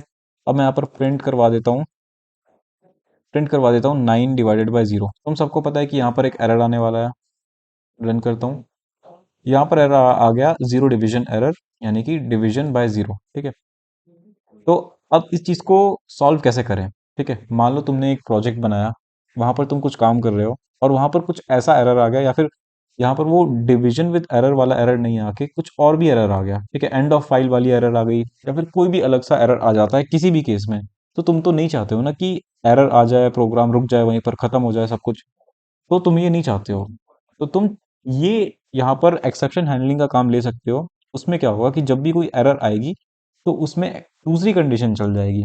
वो जो इफ एल्स वाला तुमने पढ़ा था ना, कि कोई एक कंडीशन ट्रू होती है तो ट्रू वाली ब्लॉक चली जाती है, इफ वाली ब्लॉक चल जाती है, और अगर फॉल्स होती है तो एल्स वाली ब्लॉक चल जाती है। उसी तरह से यहाँ पर फाइल हैंडलिंग में दो चीजें होती हैं, ट्राई और एक्सेप्ट, ठीक है। तो अगर मैं यहाँ पर लिख दूँ ट्राई, ठीक है, ट्राई, तो ये इस चीज़ को ट्राई करने लगेगा कि क्या ये चीज़ हो सकती है। और अगर ये ना हो पाए तो नीचे हम लिखेंगे एक्सेप्ट, ठीक है। शायद मुझे यहाँ पर इसे ब्रैकेट के अंदर नहीं रखना चाहिए, ठीक है, एक्सेप्ट मैं ऐसे ही रखता हूँ। हाँ, तभी ये चल जाता है, ठीक है। थोड़ी गलती मुझसे भी हो जाती है, कोई बात नहीं। तो इस तरह से तुम यहाँ पर काम कर सकते हो अपना। लेकिन अगर तुम्हें पता ही नहीं है कि कौन सा एरर आने वाला है, तो तुम यहाँ पर इस चीज़ को स्किप भी कर सकते हो। सिर्फ यहाँ पर तुमने ट्राई लिखा, और अगर ये चीज़ किसी भी चीज़ में यहाँ पर कोई भी ऑपरेशन बहुत सारा लिख दिया अपना लंबा चौड़ा, ठीक है, उसमें अगर एरर आ जाता है तो क्या करना है, किसी भी एरर में ये चीज़ जो है वो चल जाएगी, ठीक है। तो समथिंग समथिंग इज रॉन्ग या फिर समथिंग वेंट रॉन्ग तुम इस तरह से करवा सकते हो। तो जब भी तुम कोई एक सॉफ्टवेयर अगर बना रहे हो, तो वहां पर अगर कोई चीज नहीं हो पाती है तो बस एरर होके वो चीज वहां पर अटक ना जाए, इस चीज को सॉल्व करने के लिए हम यहाँ पर एक्सेप्शन हैंडलिंग का भी यूज करते हैं, ट्राई और एक्सेप्ट का, ठीक है। तो इससे क्या होता है कि तुम जो है वो समथिंग वेंट रॉन्ग एक मैसेज इस तरह से दे सकते हो यूजर को, ठीक है, और तुम्हारा प्रोग्राम वहां पर अटकेगा नहीं। तो ये एक अच्छी प्रैक्टिस होती है, और ये तुम्हारा बहुत ज़्यादा काम आने वाला है जब भी तुम अपने हिसाब से कोई एक प्रोजेक्ट बना रहे हो तो, ठीक है। इसके बाद जो मेरी वीडियो आने वाली है वो इंटरफेस पाइथन वाले चैप्टर के ही ऊपर आने वाली है। तो अगर मैं तुम्हें वो सिखा दूंगा तो इन दोनों का यूज़ करके, फाइल हैंडलिंग का भी यूज़ करके, इंटरफेस पाइथन विद एसक्यूएल का यूज़ करके तुम एक अच्छा प्रोग्राम बना सक एक अच्छा सॉरी प्रोजेक्ट बना सकते हो। और जैसा कि मैंने तुम्हें बोला था कि प्रोजेक्ट बनाना मैं तुम्हें सिखा दूंगा, तो उसके लिए भी मैं ट्राई करूंगा कि एक वीडियो लेकर आ जाऊं, ठीक है। चलो आगे बढ़ते हैं। अब देखो, जैसा कि मैंने तुम्हें बताया था कि हमारे पास एक सीक फंक्शन होता है, ठीक है। सीक फंक्शन हमें बताता है कि सीक फंक्शन हमें हमारे पॉइंटर को जो है वो उस जगह पर प्लेस कर देता है, ठीक है। तो पहले तो मैं उस प्रोग्राम को लिखता हूँ, यहाँ पर किसी भी फाइल को ओपन करता हूँ। चलो किसको ओपन करवाएं, बाइनरी का तो छोड़ो, रहने दो। इस चीज को ओपन करवाते हैं, और इस बार हम विद ओपन से करवाते हैं, विद ओपन। और उसके बाद फिर ओपन फंक्शन के अंदर हम यहाँ पर किसको लिखें, हम यहाँ पर फाइल को लिखते हैं। फाइल 1.txt किधर है, फाइल्स के अंदर है, ठीक है, फाइल स्लैश 1.txt। अच्छा, यहाँ पर जब भी तुम पाथ लिख रहे हो तो एक अच्छी प्रैक्टिस ये मानी जाती है कि जब भी तुम पाथ लिख रहे हो तो यहाँ पर शुरू में एक आर लिख दो, ठीक है। इसका मतलब कि इसको ये एज अ रॉ टेक्स्ट उठाए। यहाँ पर अगर बैक स्लैश भी बहुत लोग यूज करते हैं, तो बैक स्लैश जब भी हमें मिले तो वो उसको एज अ एस्केप सीक्वेंस ना उठाए। इसके लिए हम यहाँ पर आर लिखते हैं, यानी कि हम इसे ये कहते हैं कि इसको एज अ रॉ टेक्स्ट समझो, ठीक है। ये हो गया। और इसके अलावा हम यहाँ पर क्या लिखते थे, रीड मोड या फिर राइट मोड, जिससे भी करवाना है। तो हम अभी चेक क्या करने वाले थे, अभी हम यहाँ पर सीक फंक्शन और टेल फंक्शन के बारे में देखने वाले थे। तो हम एक काम करते हैं, इसको हम इसको अपेंड मोड पे देखते हैं, ठीक है। अपेंड मोड ए प्लस मैंने यहाँ पर लिख दिया, ठीक है। अब यहाँ पर क्या करते हैं, यहाँ पर मैं पहले तो रीड करवाता हूँ, ठीक है, किसी एक चीज़ में। खैर मैंने यहाँ पर एक ऑब्जेक्ट नहीं दिया, फाइल ऑब्जेक्ट, तो यहाँ पर मैं ऑब्जेक्ट दे देता हूँ माई फाइल, ठीक है। माई फाइल हो गया। अब मैं क्या करता हूँ कि माई फाइल में से रीड करवाता हूँ, डॉट रीड, ठीक है। और अगर मैं यहाँ पर कोई भी आर्गुमेंट नहीं दूंगा तो वो पूरा का पूरा मुझे रीड करके देगा, ठीक है। तो ठीक है, ये रीड कर देगा। और उसके बाद फिर मैं एक काम करता हूँ कि शुरू में मैं माई फाइल डॉट सीक चलाता हूँ, और शुरू में क्या करना है मुझे कि यहाँ पर क्योंकि ये अपेंड मोड पे है, तो ये अगर एंड से शुरू रीड करना शुरू करेगा तो ये तो कुछ रीड कर ही नहीं पाएगा, तो मेरे को अपने पॉइंटर को शुरू में लेकर आना पड़ेगा। तो यहाँ पर मैं सीक में 0 लिख दूंगा। ठीक है, यानी कि हमारा पॉइंटर यहाँ आ जाएगा, उसके बाद फिर ये रीड कर पाएगा चीज़ों को। ठीक है, सही है। तो यहाँ से वो रीड करना चालू करेगा, यहाँ से। ठीक है, और उसके बाद फिर वो रीड कर लेगा चीज़ों को, और रीड करने के बाद कहाँ पर स्टोर करेगा, डेटा में ये स्टोर कर लेगा। उसके बाद हम डेटा को प्रिंट करवा लेंगे, प्रिंट डेटा।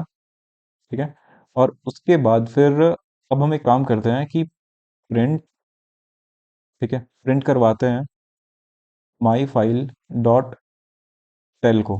ठीक है, अगर मैं इसको सेव करूं तो क्या होता है, अब देखो, माई फाइल डॉट टेल जो है वो क्या कोई चीज़ रिटर्न करती है जो कि हम प्रिंट करवा सकते हैं, या फिर वो खुद ही रिटर्न, मतलब वो खुद ही प्रिंट कर देती है चीज़ों को। तो हम एक काम करते हैं, पहले देख लेते हैं कि यहाँ पर ये चीज़ चल रही है या नहीं, और अगर ना चल रही हो तो हम प्रिंट करवा देंगे। ठीक है, तो यहाँ पर हम इसे रन करते हैं। ठीक है, तो अभी मैं इसे रन कर रहा हूँ, तो यहाँ पर ये इस चीज़ को प्रिंट तो कर दे रही है, और शुरू में इसने सीक 0 किया तो ये 0 पे चली गई, उसने फिर इतना रीड कर लिया। और उसके बाद माई फाइल डॉट टेल जो है वो कुछ चीज़ हमें बता नहीं रही है, तो ठीक है, हम इसको प्रिंट करवाएंगे। इसको कमेंट आउट कर देते हैं। अब मैं इसको अगर रन करूँ तो यहाँ पर इसने कुछ मेरा जो कंटेंट है वो प्रिंट कर दिया है, और उसके बाद फिर वो मेरे को बता देगा कि वो कहाँ पर है। ठीक है, वो 41 पे है। अब जरा इस चीज़ को वेरीफाई कर लेते हैं ये 41 पे है या नहीं। तो यहाँ पर क्या है, यहाँ पर लिखा हुआ है 19। ठीक है, 19, उसके बाद फिर यहाँ पर 12, यानी कि 12, उसके बाद फिर यहाँ पर 9। तो 19 प्लस 12 प्लस 9 कितना होता है, 40। ठीक है, तो 40 चीज़ें हैं यहाँ पर, और उसके बाद फिर उसके आगे के जगह पर है हमारा पॉइंटर। ठीक है, 41 पे। तो ये इस तरह से होता है, वेरीफाई अभी हमने कर लिया यहाँ पर। तो सीक और टेल भी हमने देख लिया, विथ से कैसे हम अपने फाइल्स को ओपन करते हैं वो भी देख लिया, एक्सेप्शन हैंडलिंग भी हमने देख लिया, बाइनरी फाइल्स का सब कुछ हमने देख लिया लगभग। और कुछ है, सर्चिंग इन अ फाइल।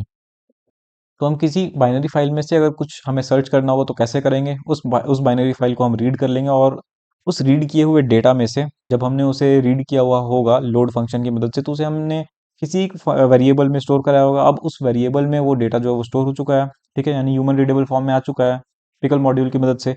तो अब उस वेरिएबल में से हम चीज़ों को सर्च कर सकते हैं। ठीक है, वहां से हमें मिल जाएंगी चीज़ें। तो अभी हम पढ़ने वाले हैं अपडेटिंग इन बाइनरी फाइल। तो किसी भी बाइनरी फाइल में कैसे अपडेट करते हैं चीज़ों को। तो सबसे पहले एक बाइनरी फाइल हम बना लेते हैं, इसको हम डब्लू, ठीक है, डब्लू बी रखते हैं। और सबसे पहले तो इसमें हम कुछ कंटेंट रीड करवाते हैं, राइट करवाते हैं, सॉरी, ओवरराइट करवाते हैं। तो यहाँ पर हम क्या ओवरराइट करवा सकते हैं बाइनरी 1.dat में। इसमें हम लिखवाते हैं, चलो एक काम करते हैं, हम यहाँ पर पिकल डॉट डंप करवाते हैं इस चीज़ को, हेलो आई एम राजनाथ। ये मैंने प्रिंट करवा, ये मैंने डंप करवा दिया, और किस में करवा रहे हैं, माई फाइल में करवा रहे हैं। ठीक है, ये ऑर्डर तुम ध्यान रखना कि पहले इधर पिकल लिखते हैं, इधर क्या डंप करवाना है वो लिखते हैं, और किस में डंप करवाना है वो बाद में लिखते हैं। ये ऑर्डर ध्यान रखना, एग्जाम के टाइम में बहुत लोग भूल जाते हैं। खैर, ये याद रखना। और इसके बाद डंप करवाने के बाद अब हमें क्या करना है, अब हमें कुछ नहीं करना, बस हो तो गया। इसको रन करते हैं, चल गया ये। और उसके बाद यहाँ पर तुम देख रहे हो कि ये डंप हो चुका है, जिस तरह से भी, लेकिन ये डंप हो चुका है। इसके बाद एक काम करते हैं कि इसको मैं इसमें कुछ अपडेट करना है मेरे को। इसको अगर मैं जितनी बार रन करता जाऊं उतनी बार ये सेम चीज़ को अपेंड कर, सॉरी, वहां पर ओवरराइट करता जाएगा। तो हम क्या करते हैं, हम यहाँ पर इसे ए बी प्लस कर देते हैं, यानी कि मैं इसमें अपेंड भी कर पाऊँ चीज़ों को और रीड भी कर पाऊँ। ठीक है, ये सारे काम मैं कर पाऊँ। ठीक है, तो जैसे ही ये अब यहाँ पर इस चीज़ को वो लिखेगा। ठीक है, एक बार तो इसने यहाँ पर लिख दिया ना, उसके बाद वो क्या करेगा कि फिर से इस चीज़ को लिखेगा। ठीक है, और फिर से इस चीज़ को लिखने के बाद मैं चाहता हूँ कि इस चीज़ को अब मैं राइट करूँ। ठीक है, सॉरी, रीड करूँ कि क्या लिखा हुआ है। तो वो मैं कैसे करूँगा, तो मैं यहाँ पर वो कर देता हूँ, पिकल डॉट लोड। ठीक है, पिकल डॉट लोड, और किसको रीड करना है मेरे को, माई फाइल को। ठीक है, यहाँ पर मैं इसको रीड करूँगा और इसको मैं स्टोर कर दूंगा एक डेटा में। ठीक है, यहाँ पर मैंने इस चीज़ को स्टोर कर दिया। लेकिन तुम एक चीज़ ध्यान दो कि हमारा जो पॉइंटर है वो एंड पे पहुंच गया है। तो वो एंड से अगर फिर से किसी चीज़ को रीड करना चाहे तो आगे तो वो नहीं बढ़ सकता। तो यहाँ पर हम या तो एक्सेप्शन हैंडलिंग लगा सकते हैं, तो एक काम करते हैं कि शुरू में ही हम 0 को सीक कर लेते हैं। ठीक है, तो यहाँ पर मैंने लिख दिया my file dot C zero, ये ज़ीरो पे चला जाएगा। ठीक है, उसके बाद हमने यहाँ पर रीड कर लिया कि क्या है हमारे फाइल में, पूरे फाइल में। उसके बाद हम प्रिंट करवा लेते हैं पहले तो डेटा को। यहाँ पर हम कुछ इस तरह से लिख देते हैं कि एग्जिस्टिंग डेटा हमारे पास ये है, एग्जिस्टिंग डेटा ये है हमारे पास। ठीक है, ये हमने प्रिंट करवा लिया। उसके बाद नीचे एक ऐसी खाली प्रिंट स्टेटमेंट देते हैं ताकि एक बैक स्लैश एन आ जाए। उसके बाद इसके बाद हम क्या करने वाले हैं, इसके बाद हमने रीड करा लिया। अब हम एक काम करते हैं, फिर से इसमें कुछ चीज़ डालते हैं। ठीक है, अपेंड करवाते हैं। तो अपेंड करवाने के लिए हम यहाँ पर अब कैसे करवाएं, अपेंड करवाने के लिए हम तो चाहते हैं कि देखो, यहाँ पर इसने इतना क्या किया, इसने शुरू में डंप किया है इसने। ठीक है, तो यहाँ पर अगर ये शुरू में डंप किया तो यहाँ पर पॉइंटर हमारे पास लास्ट में पहुंच जाएगा। उसके बाद रीड करवाना है तो पॉइंटर यहाँ पर हमने सीक करवा दिया। उसके बाद चीज़ों को रीड करते करते फिर से पॉइंटर यहाँ पर पहुंच गया। अब यहाँ पर पहुंचने के बाद अब हम यहाँ पर डंप करवा सकते हैं, क्योंकि रीड करते करते हमारा फाइल जो है वापस यहाँ तक पहुंच चुका है। तो अगर हम यहाँ पर डंप करवाना चाहें किसी चीज़ को, तो यहाँ पर हम डंप करवा देते। चलो, यहाँ पर मैं लिखूंगा पिकल डॉट डंप। ठीक है, पिकल डॉट डंप। और उसके बाद फिर मैं यहाँ पर लिखूंगा एंड, बस यहाँ पर एंड लिखते चलो। ठीक है, और किस में करवाना है, माई फाइल पे करवाना है। हो गया, और इतने पे क्लोज हो जाएगा। उसके बाद फिर लास्ट में प्रिंट करवाते हैं एवरीथिंग डन। ठीक है, सेव करते हैं और इसको मैं रन करता हूँ। देखो, existing data hello I am Rajnath आया। उसके बाद फिर एवरीथिंग डन हो गया। और उसके बाद फिर बाद में तो हमने प्रिंट करवाया नहीं कि क्या हुआ है। खैर, यहाँ से दिख जाता है थोड़ा थोड़ा। तो एंड यहाँ पर आ चुका है। ठीक है, बार बार हमें दिमाग खराब करने की जरूरत नहीं है। तो इस तरह से हम चीज़ों को अपेंड भी करवा सकते हैं अपने बाइनरी फाइल में। तो यहाँ तक खत्म हो गया बाइनरी फाइल, ब्ला ब्ला ब्ला ब्ला ब्ला, सब कुछ खत्म हो गया। बस यहाँ पर सीएसवी फाइल्स का थोड़ा बहुत बचा हुआ है, तो बस थोड़ा सा वेट कर लो। और सीएसवी फाइल्स में काम करना बहुत ज़्यादा इंटरेस्टिंग है। तो अभी हम पढ़ने वाले हैं वर्किंग विद सीएसवी फाइल्स। ठीक है, और सीएसवी फाइल्स क्या होती हैं, कॉमा सेपरेटेड वैल्यूज, और इसे हम एक्सेल में खोल कर देख सकते हैं। ठीक है, तो एक काम करता हूँ, मैं एक यहाँ पर फोल्डर बना लेता हूँ और इस फोल्डर का नाम रखता हूँ मैं सीएसवी फाइल्स। ठीक है, सीएसवी फाइल्स। और इसके अंदर हम जो कुछ भी करेंगे वो करेंगे। ठीक है, तो फाइल हैंडलिंग को रखते हैं और इन दोनों चीज़ों को हटाते हैं यहाँ से। और अब हम विद ओपन वाला जो मेथड है वो यूज़ करने वाले हैं। ठीक है, तो इंपोर्ट सीएसवी। ठीक है, हमें सीएसवी में कोई भी काम करवाने के लिए सीएसवी मॉड्यूल की हेल्प लेनी पड़ती है। और इस तरह से हम ओपन कराएंगे अपने फाइल को। और यहाँ पर ए बी मोड, यहाँ ये बाइनरी फाइल नहीं है इसलिए यहाँ पर ये बी मोड तो होगा नहीं कुछ। तो एक काम करते हैं, इसमें राइट करवाते हैं। ठीक है, और ओपन तो तुम्हें पता ही कि ओपन कैसे करवाओगे, और बाकी तुम्हें क्या ही बोलूँ मैं। और यहाँ पर मेरे को पाथ देना है उसका। तो वो पाथ क्या होगा, तो सीएसवी फाइल्स, और सीएसवी फाइल्स के अंदर यहाँ पर हम एक नई फाइल बनाते हैं और उस फाइल का नाम रखते हैं writing in C S V. ठीक है, ये नाम हमने रख दिया। और डॉट सी एस वी ये इसका एक्सटेंशन है, तो ये इसका एक्सटेंशन मेंटेन करके चलेंगे। ओके, तो ये राइट मोड पे खुलेगा, यानी अगर ये वैल्यू इसको नहीं मिली तो सॉरी, ये फाइल इसको नहीं मिली तो ये इस फाइल को क्रिएट कर देगा। ठीक है, अब हम क्या करते हैं कि इस फाइल को क्रिएट करते हैं और इसमें हम कुछ डेटा रखते हैं। ठीक है, और एक चीज और है जो कि मैं तुम्हें बता देता हूँ कि जब भी तुम ओपन करो, ठीक है, अपनी सीएसवी फाइल को जब भी तुम ओपन करो तो यहाँ पर वो तीन आर्ग्यूमेंट लेगा। ठीक है, एक आर्ग्यूमेंट तो तुमने यहाँ पर दे दिया, दूसरा आर्ग्यूमेंट ये रहा, और तुम्हें एक और आर्ग्यूमेंट डालना है जो कि रहेगा न्यू लाइन। और न्यू लाइन में तुम्हें उसे ये बताना है कि न्यू लाइन तुम किस तरह से दोगे उसे। तो न्यू लाइन में के लिए तुम यहाँ पर बैकस्लैश एन यूज कर रहे हो, तो यहाँ पर मैंने बैकस्लैश एन कर दिया। ठीक है, तो यहाँ पर आगे की चीजें बनाने के लिए तुम्हें क्या करना पड़ेगा कि सबसे पहले एक ऑब्जेक्ट बनाना पड़ेगा, और वो होगा राइटर ऑब्जेक्ट। तुम्हारे पास ये फाइल ऑब्जेक्ट तो बना हुआ है, या फिर तुम फाइल हैंडल भी कह सकते हो उसे। और तुम्हें क्या बनाना पड़ेगा, अभी एक राइटिंग ऑब्जेक्ट बनाना पड़ेगा। तो तुम्हें एक यहाँ पर मैंने लिख दिया C S V dot writer. ठीक है, अब सी एस वी मॉड्यूल से तुमने एक ऑब्जेक्ट ले लिया जो कि है राइटर ऑब्जेक्ट। ठीक है, C S V dot writer ये तुमने यहाँ पर एज अ फंक्शन मैंने यहाँ पर लिख दिया। ठीक है, तो तुमने यहाँ पर राइटर तो बना दिया। ठीक है, तुमने यहाँ पर राइटर बना दिया, लेकिन इस राइटर को किसी वेरिएबल में स्टोर करवाना पड़ेगा। और ये राइटर तुमने किसके लिए बनाया वो भी तुम्हें यहाँ पर डालना पड़ेगा। तो तुमने यहाँ पर राइटर बना है माई फाइल के लिए, ठीक है। माई फाइल के लिए मैंने लिख दिया यहाँ पर माई फाइल। और राइटर राइटर को हम किसी एक वेरिएबल में स्टोर करवा देते हैं, ठीक है। और उस वेरिएबल का नाम तुम्हें जो रखना है रख लो। मैं उसका नाम रख दूंगा CSV_राइटर, ये नाम मैंने रख दिया इस वेरिएबल का। और इस वेरिएबल के अंदर ये ऑब्जेक्ट हमारा आ चुका है, ठीक है। अब हमें जो कुछ भी लिखवाना है वो हम CSV राइटर से लिखवाएंगे। ये हो गया, ये तुम्हें समझ में आ गया होगा, ठीक है। तो इसके बाद हमारे पास, हमें अगर कुछ भी यहाँ पर राइट करवाना है तो हमारे पास दो फंक्शन आते हैं, ठीक है। पहला राइट रो और दूसरा राइट रोज।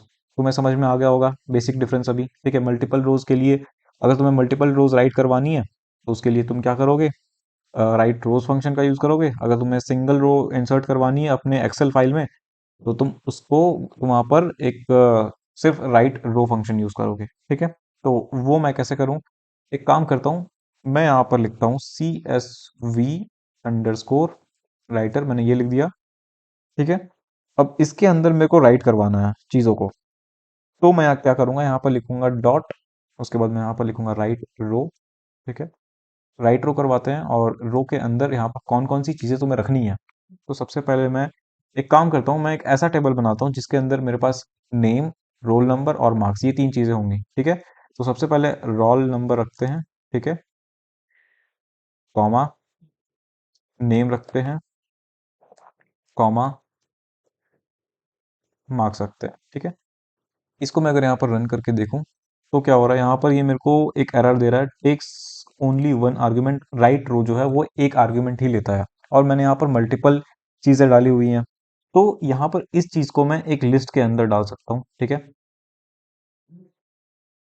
इस पूरे चीज को मैं एक लिस्ट के अंदर डाल देता हूँ, या फिर तुम एक टपल बनाकर डाल दो, कोई दिक्कत नहीं है, ठीक है। मैंने यहाँ पर एक आर्ग्यूमेंट दे दिया, तो एक कंटेनर की चीज जो है वो मैंने यहाँ पर डाल दी। अब ये क्या करेगा कि ये इस एक चीज को एक पूरा एक रो बना देगा। अगर मैं इसको विरन करके दिखाऊं तुम्हें, तो ये चल गया और यहाँ पर मेरे पास डॉट, इसके अंदर यहाँ पर ये फाइल आ चुकी है। और यहाँ पर इतने सारी चीजें आ चुके हैं, ठीक है, रोल नंबर, नेम और मार्क्स। अब तुम्हें ये एक्सेल की जैसा दिख तो नहीं रहा, तो एक काम करता हूँ, मैं तुम्हें ये खोल कर दिखाता हूँ। CSV फाइल्स वाला फोल्डर ये रहा, और इसको मैं अगर ओपन करूंगा तो ये एक्सेल में खुल गया और तुम्हें दिख रहा होगा कि ये तीन चीजें आ चुकी हैं। अब अगर मेरे को मल्टीपल लाइंस यहाँ पर डालने हुए तो मैं क्या करूंगा, इसके बाद क्या करता हूँ मैं कि राइट रोज फंक्शन का यूज कर लेता हूँ, ठीक है। तो कंट्रोल डी करता हूँ और यहाँ पर मैं राइट रोज फंक्शन का यूज करूंगा, ठीक है। अब मैं क्या करूंगा कि यहाँ पर एक बड़ी लिस्ट बनाऊंगा और उसके अंदर मेरे पास बहुत सारी चीजें होंगी, ठीक है। तो यहाँ पर एक चीज आ गई, ठीक है। उसके बाद एक और चीज मैं यहाँ पर डाल देता हूँ। खैर यहाँ पर ये ऑलरेडी जब मैं यहाँ पर स्टोर करवा चुका हूँ, तो उसके बाद तो मुझे क्या करवाना है, मुझे यहाँ पर ये हटा कर रोल नंबर को मैं 1 कर देता हूँ, नेम को मैं राजनाथ कर देता हूँ, ठीक है, और मार्क्स को मैं 3 कर देता हूँ, ठीक है। उसके बाद मैं एक और रिकॉर्ड यहाँ पर स्टोर करवाता हूँ। पहले मैंने यहाँ पर 2 डाल दिया, कॉमा, उसके बाद फिर मैं अ, ये एक स्ट्रिंग के रूप में रहेगा, और ठीक है, ये अलग। और उसके बाद फिर यहाँ पर मैं डाल देता हूँ मार्क्स में 5 मार्क्स डाल देता हूँ, ठीक है, कॉमा, सॉरी यहाँ पर कॉमा नहीं, ये तीन चीज़ें आ चुकी हैं। फिर एक और लिस्ट रहेगा, ठीक है, इसके अंदर मैंने 3 रोल नंबर डाला, कॉमा, यहाँ पर मैं एक और नाम डाल देता हूँ राज, ठीक है, और राज के बाद मैं यहाँ पर मार्क्स डाल देता हूँ, यहाँ पर मैं मार्क्स 10 डाल देता हूँ, ठीक है। और 10 को भी मैं स्ट्रिंग के अंदर रख देता हूँ, हो गया। तो इतनी चीजें मैंने यहाँ पर लिख दी। देखो क्या क्या हो रहा है यहाँ पर। सबसे पहले तो ये जो फाइल खुलेगी ये फिर से राइट मोड पे खुलेगी, ठीक है। और फिर से राइट मोड पे खुल रही है, तो इसका मतलब ये है कि अभी तक इसमें जो डेटा ऑलरेडी प्रेजेंट था वो हट जाएगा, उसके बाद फिर से डेटा जो है वो फिल होना चालू होगा। एक बार शुरू से इस प्रोग्राम को देखते क्या हो रहा है। मैंने CSV मॉड्यूल को इंपोर्ट करवा लिया, ठीक है, अच्छे से करवा लिया। मैंने विथ मेथड से क्या किया है कि विथ वाले मेथड से मैंने इस फाइल को ओपन कर लिया। किस फाइल को, इस फाइल को। और मैंने यहाँ पर बता दिया कि ये एक रॉ स्ट्रिंग है, तो बैकस्लैश को तुम इसे, बैकस्लैश को यहाँ पर तो मैंने फॉरवर्ड स्लैश यूज किया, लेकिन अगर बाय चांस अगर मैं यहाँ पर बैकस्लैश यूज करता तो उसको तुम वो मत समझना, क्या बोलते हैं, एस्केप सीक्वेंस मत समझना, ठीक है। उसके बाद हमारे पास है डब्लू, डब्लू यानी राइट मोड। यहाँ पर हमने मोड स्पेसिफाई किया। उसके बाद फिर हमारे पास एक और आर्ग्यूमेंट है जो कि यहाँ पर है न्यू लाइन इक्वल्स टू, और न्यू लाइन मैंने दिखाया है कि तुम न्यू लाइन को इस तरह से डिफाइन करोगे, ठीक है, बैकस्लैश एन से। उसके बाद फिर इस फाइल ऑब्जेक्ट को हमने बना दिया माई फाइल। ठीक है, इसके अंदर हम क्या कर रहे हैं कि हमने एक राइटर ऑब्जेक्ट बनाया है, उसका कोई भी एक नाम रख दिया, C S V dot writer. ठीक है, sorry, C S V underscore writer. और इसे राइटर ऑब्जेक्ट बनाने के लिए मैंने यहाँ पर ये चीज़ लिखी हुई है कि C S V dot writer, और ये राइटर किसके लिए है, ये इस फाइल ऑब्जेक्ट के लिए है। ठीक है, अब आगे बढ़ते हैं। ये यहाँ पर C S V underscore writer है, और एक रो हमने यहाँ पर सबसे पहले क्या किया है कि सिर्फ एक रो बोला है कि इसको उठाकर एक रो में डाल दो। ठीक है, तो ये क्या करेगा कि इसके अंदर कितने आर्ग्यूमेंट्स है, इस फंक्शन के अंदर कितने आर्ग्यूमेंट्स है, सिर्फ एक आर्ग्यूमेंट है। अगर हम इस फंक्शन, इस लाइन की बात करें, तो इस राइटर फंक्शन के अंदर सिर्फ एक आर्ग्यूमेंट है जो कि है एक लिस्ट, और लिस्ट के अंदर कुछ कुछ चीजें हैं। ठीक है, तो आर्ग्यूमेंट कितना है, आर्ग्यूमेंट सिर्फ एक है राइट रो के लिए। ठीक है, और राइट रोज के लिए भी अगर तुम देखो तो आर्ग्यूमेंट सिर्फ एक है, ये बड़ी वाली लिस्ट। ठीक है, तो ये क्या करेगा, राइट रो पहले तो हमारी लिस्ट को उठाएगा और इसको ब्रेक करना चालू करेगा। तो सबसे पहले जब ये ब्रेक करेगा तो इसको ये चीज मिलेगी, तो इसको उठाकर एक सेल में डालेगा, अगले सेल में ये डाल देगा इसको, अगले सेल में इसको डाल देगा। ठीक है, उसके बाद फिर राइट रोज पे आते हैं। राइट रोज क्या करेगा कि इसको ये दो बार ब्रेक करेगा। सबसे पहले तो इसको ये बड़ी सी ऑब्जेक्ट ये मिल गई, सॉरी बड़ी सी लिस्ट मिल गई, तो ये इसको उठाएगा, इसको एज अ आर्ग्यूमेंट लेगा। उसके बाद ये इसको उठाएगा। ठीक है, इसको उठाकर ये अगले रो, सेकंड रो में पेस्ट करेगा ये। ठीक है, उसके बाद इसको ये थर्ड रो में पेस्ट करेगा, उसके बाद इसको ये फोर्थ रो में पेस्ट करेगा। तो ये इस तरह से चीजें चलेंगी। अगर मैं इसको रन करूं, ठीक है, तो ये चल चुका है, और अगर मैं यहाँ पर इसको खोल कर दिखाऊं तुम्हें, तो ये तुम्हें दिख रहा होगा। और इसको अच्छे से तुम्हें देखना है तो तुम्हें इस फाइल को फिर से खोल कर देख लो। ये तुम्हें दिख रहा होगा कि बहुत अच्छे से हमारे पास जो भी रिकॉर्ड्स हमने लिया था वो यहाँ पर डाल दिया है। ठीक है, तो तुम चाहो तो ये सारी चीजें, जैसे कि मैंने ये सारी चीजें खुद ही लिखी हुई है, तो तुम चाहो तो यूजर से इनपुट करवाओ और लूप लगा के हर बार कुछ ना कुछ यूजर से इनपुट करवाओ कि रोल नंबर बताओ, नाम बताओ, मार्क्स बताओ, फिर एक एक करके उसमें राइट करवाते जाओ। तो इस तरह से तुम किसी एक सीएसवी फाइल में चीज़ों को राइट करवा सकते हो। काफ़ी इजी था ये, लेकिन कुछ कुछ चीज़ों को यहाँ पर ध्यान रखना है कि सीएसवी ऑब्जेक्ट कैसे बनाता है, ये राइटर ऑब्जेक्ट कैसे बनाते हैं, और ये न्यू लाइन। ठीक है, कुछ कुछ चीज़ों को यहाँ पर ध्यान रखना है। तुम्हारे बुक में न्यू लाइन की जगह पर यहाँ पर ये स्पेस दिया हुआ है, तो थोड़ा सा ध्यान रखना, मेरी वीडियो फॉलो करना।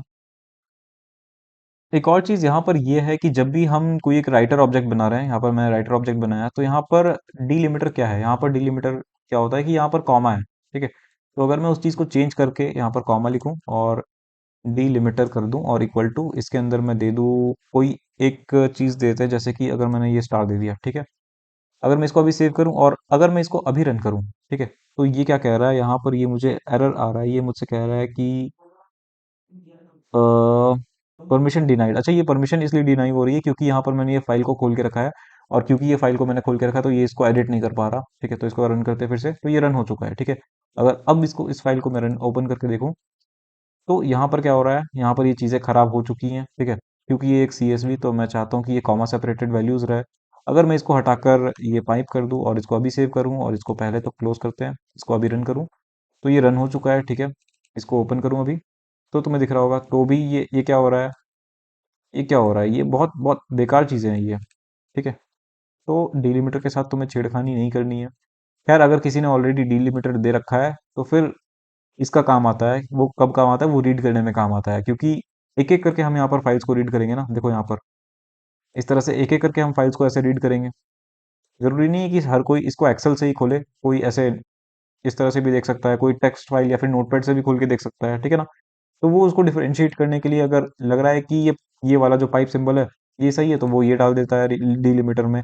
और अगर उसने ये डाल के एक पाइथन फाइल, सॉरी एक सीएसवी फाइल बना दी है, और उसको कोई इंसान रीड करना चाह रहा है, तो जब वो रीड करेगा तो सेल बाय सेल वो किस तरह से रीड करेगा, उसको डिलीमीटर क्या चाहिए होगा, उसको डिलीमीटर के लिए ये चाहिए होगा।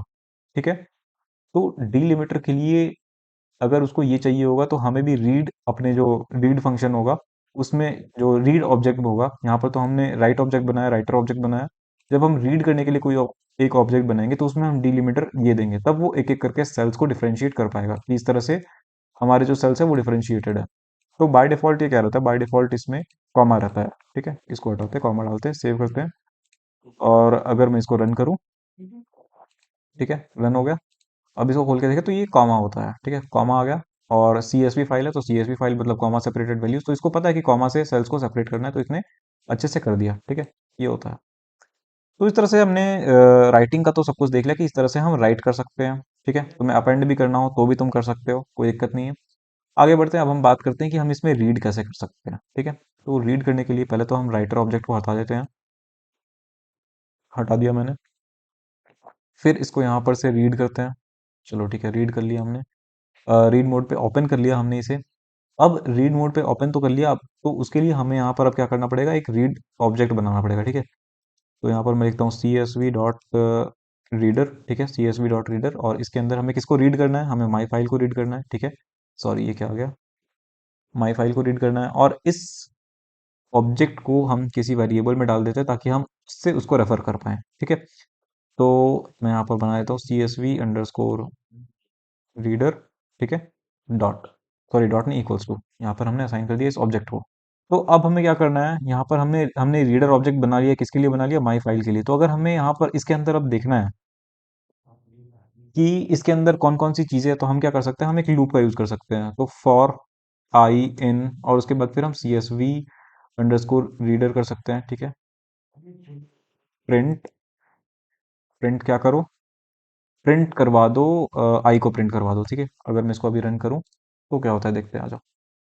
तो यहाँ पर क्या हुआ कि मेरे पास इतने सारे लिस्ट आ गए, एक ये आ गया, एक ये आ गया, मतलब कि आई सबसे पहले ये था, फिर आई ये हो गया, फिर आई ये हो गया, फिर आई ये हो गया। ठीक है, समझ गए तुम। और बैक स्लैश एन हमने यहाँ पर डिलिमीटर लगाया था। ठीक है, सॉरी न्यू लाइन के लिए हमने यहाँ पर बैक स्लैश एन दिया हुआ था। इसका मतलब ये समझ रहा है कि इस तरह से हमें नीचे लेकर जाना है।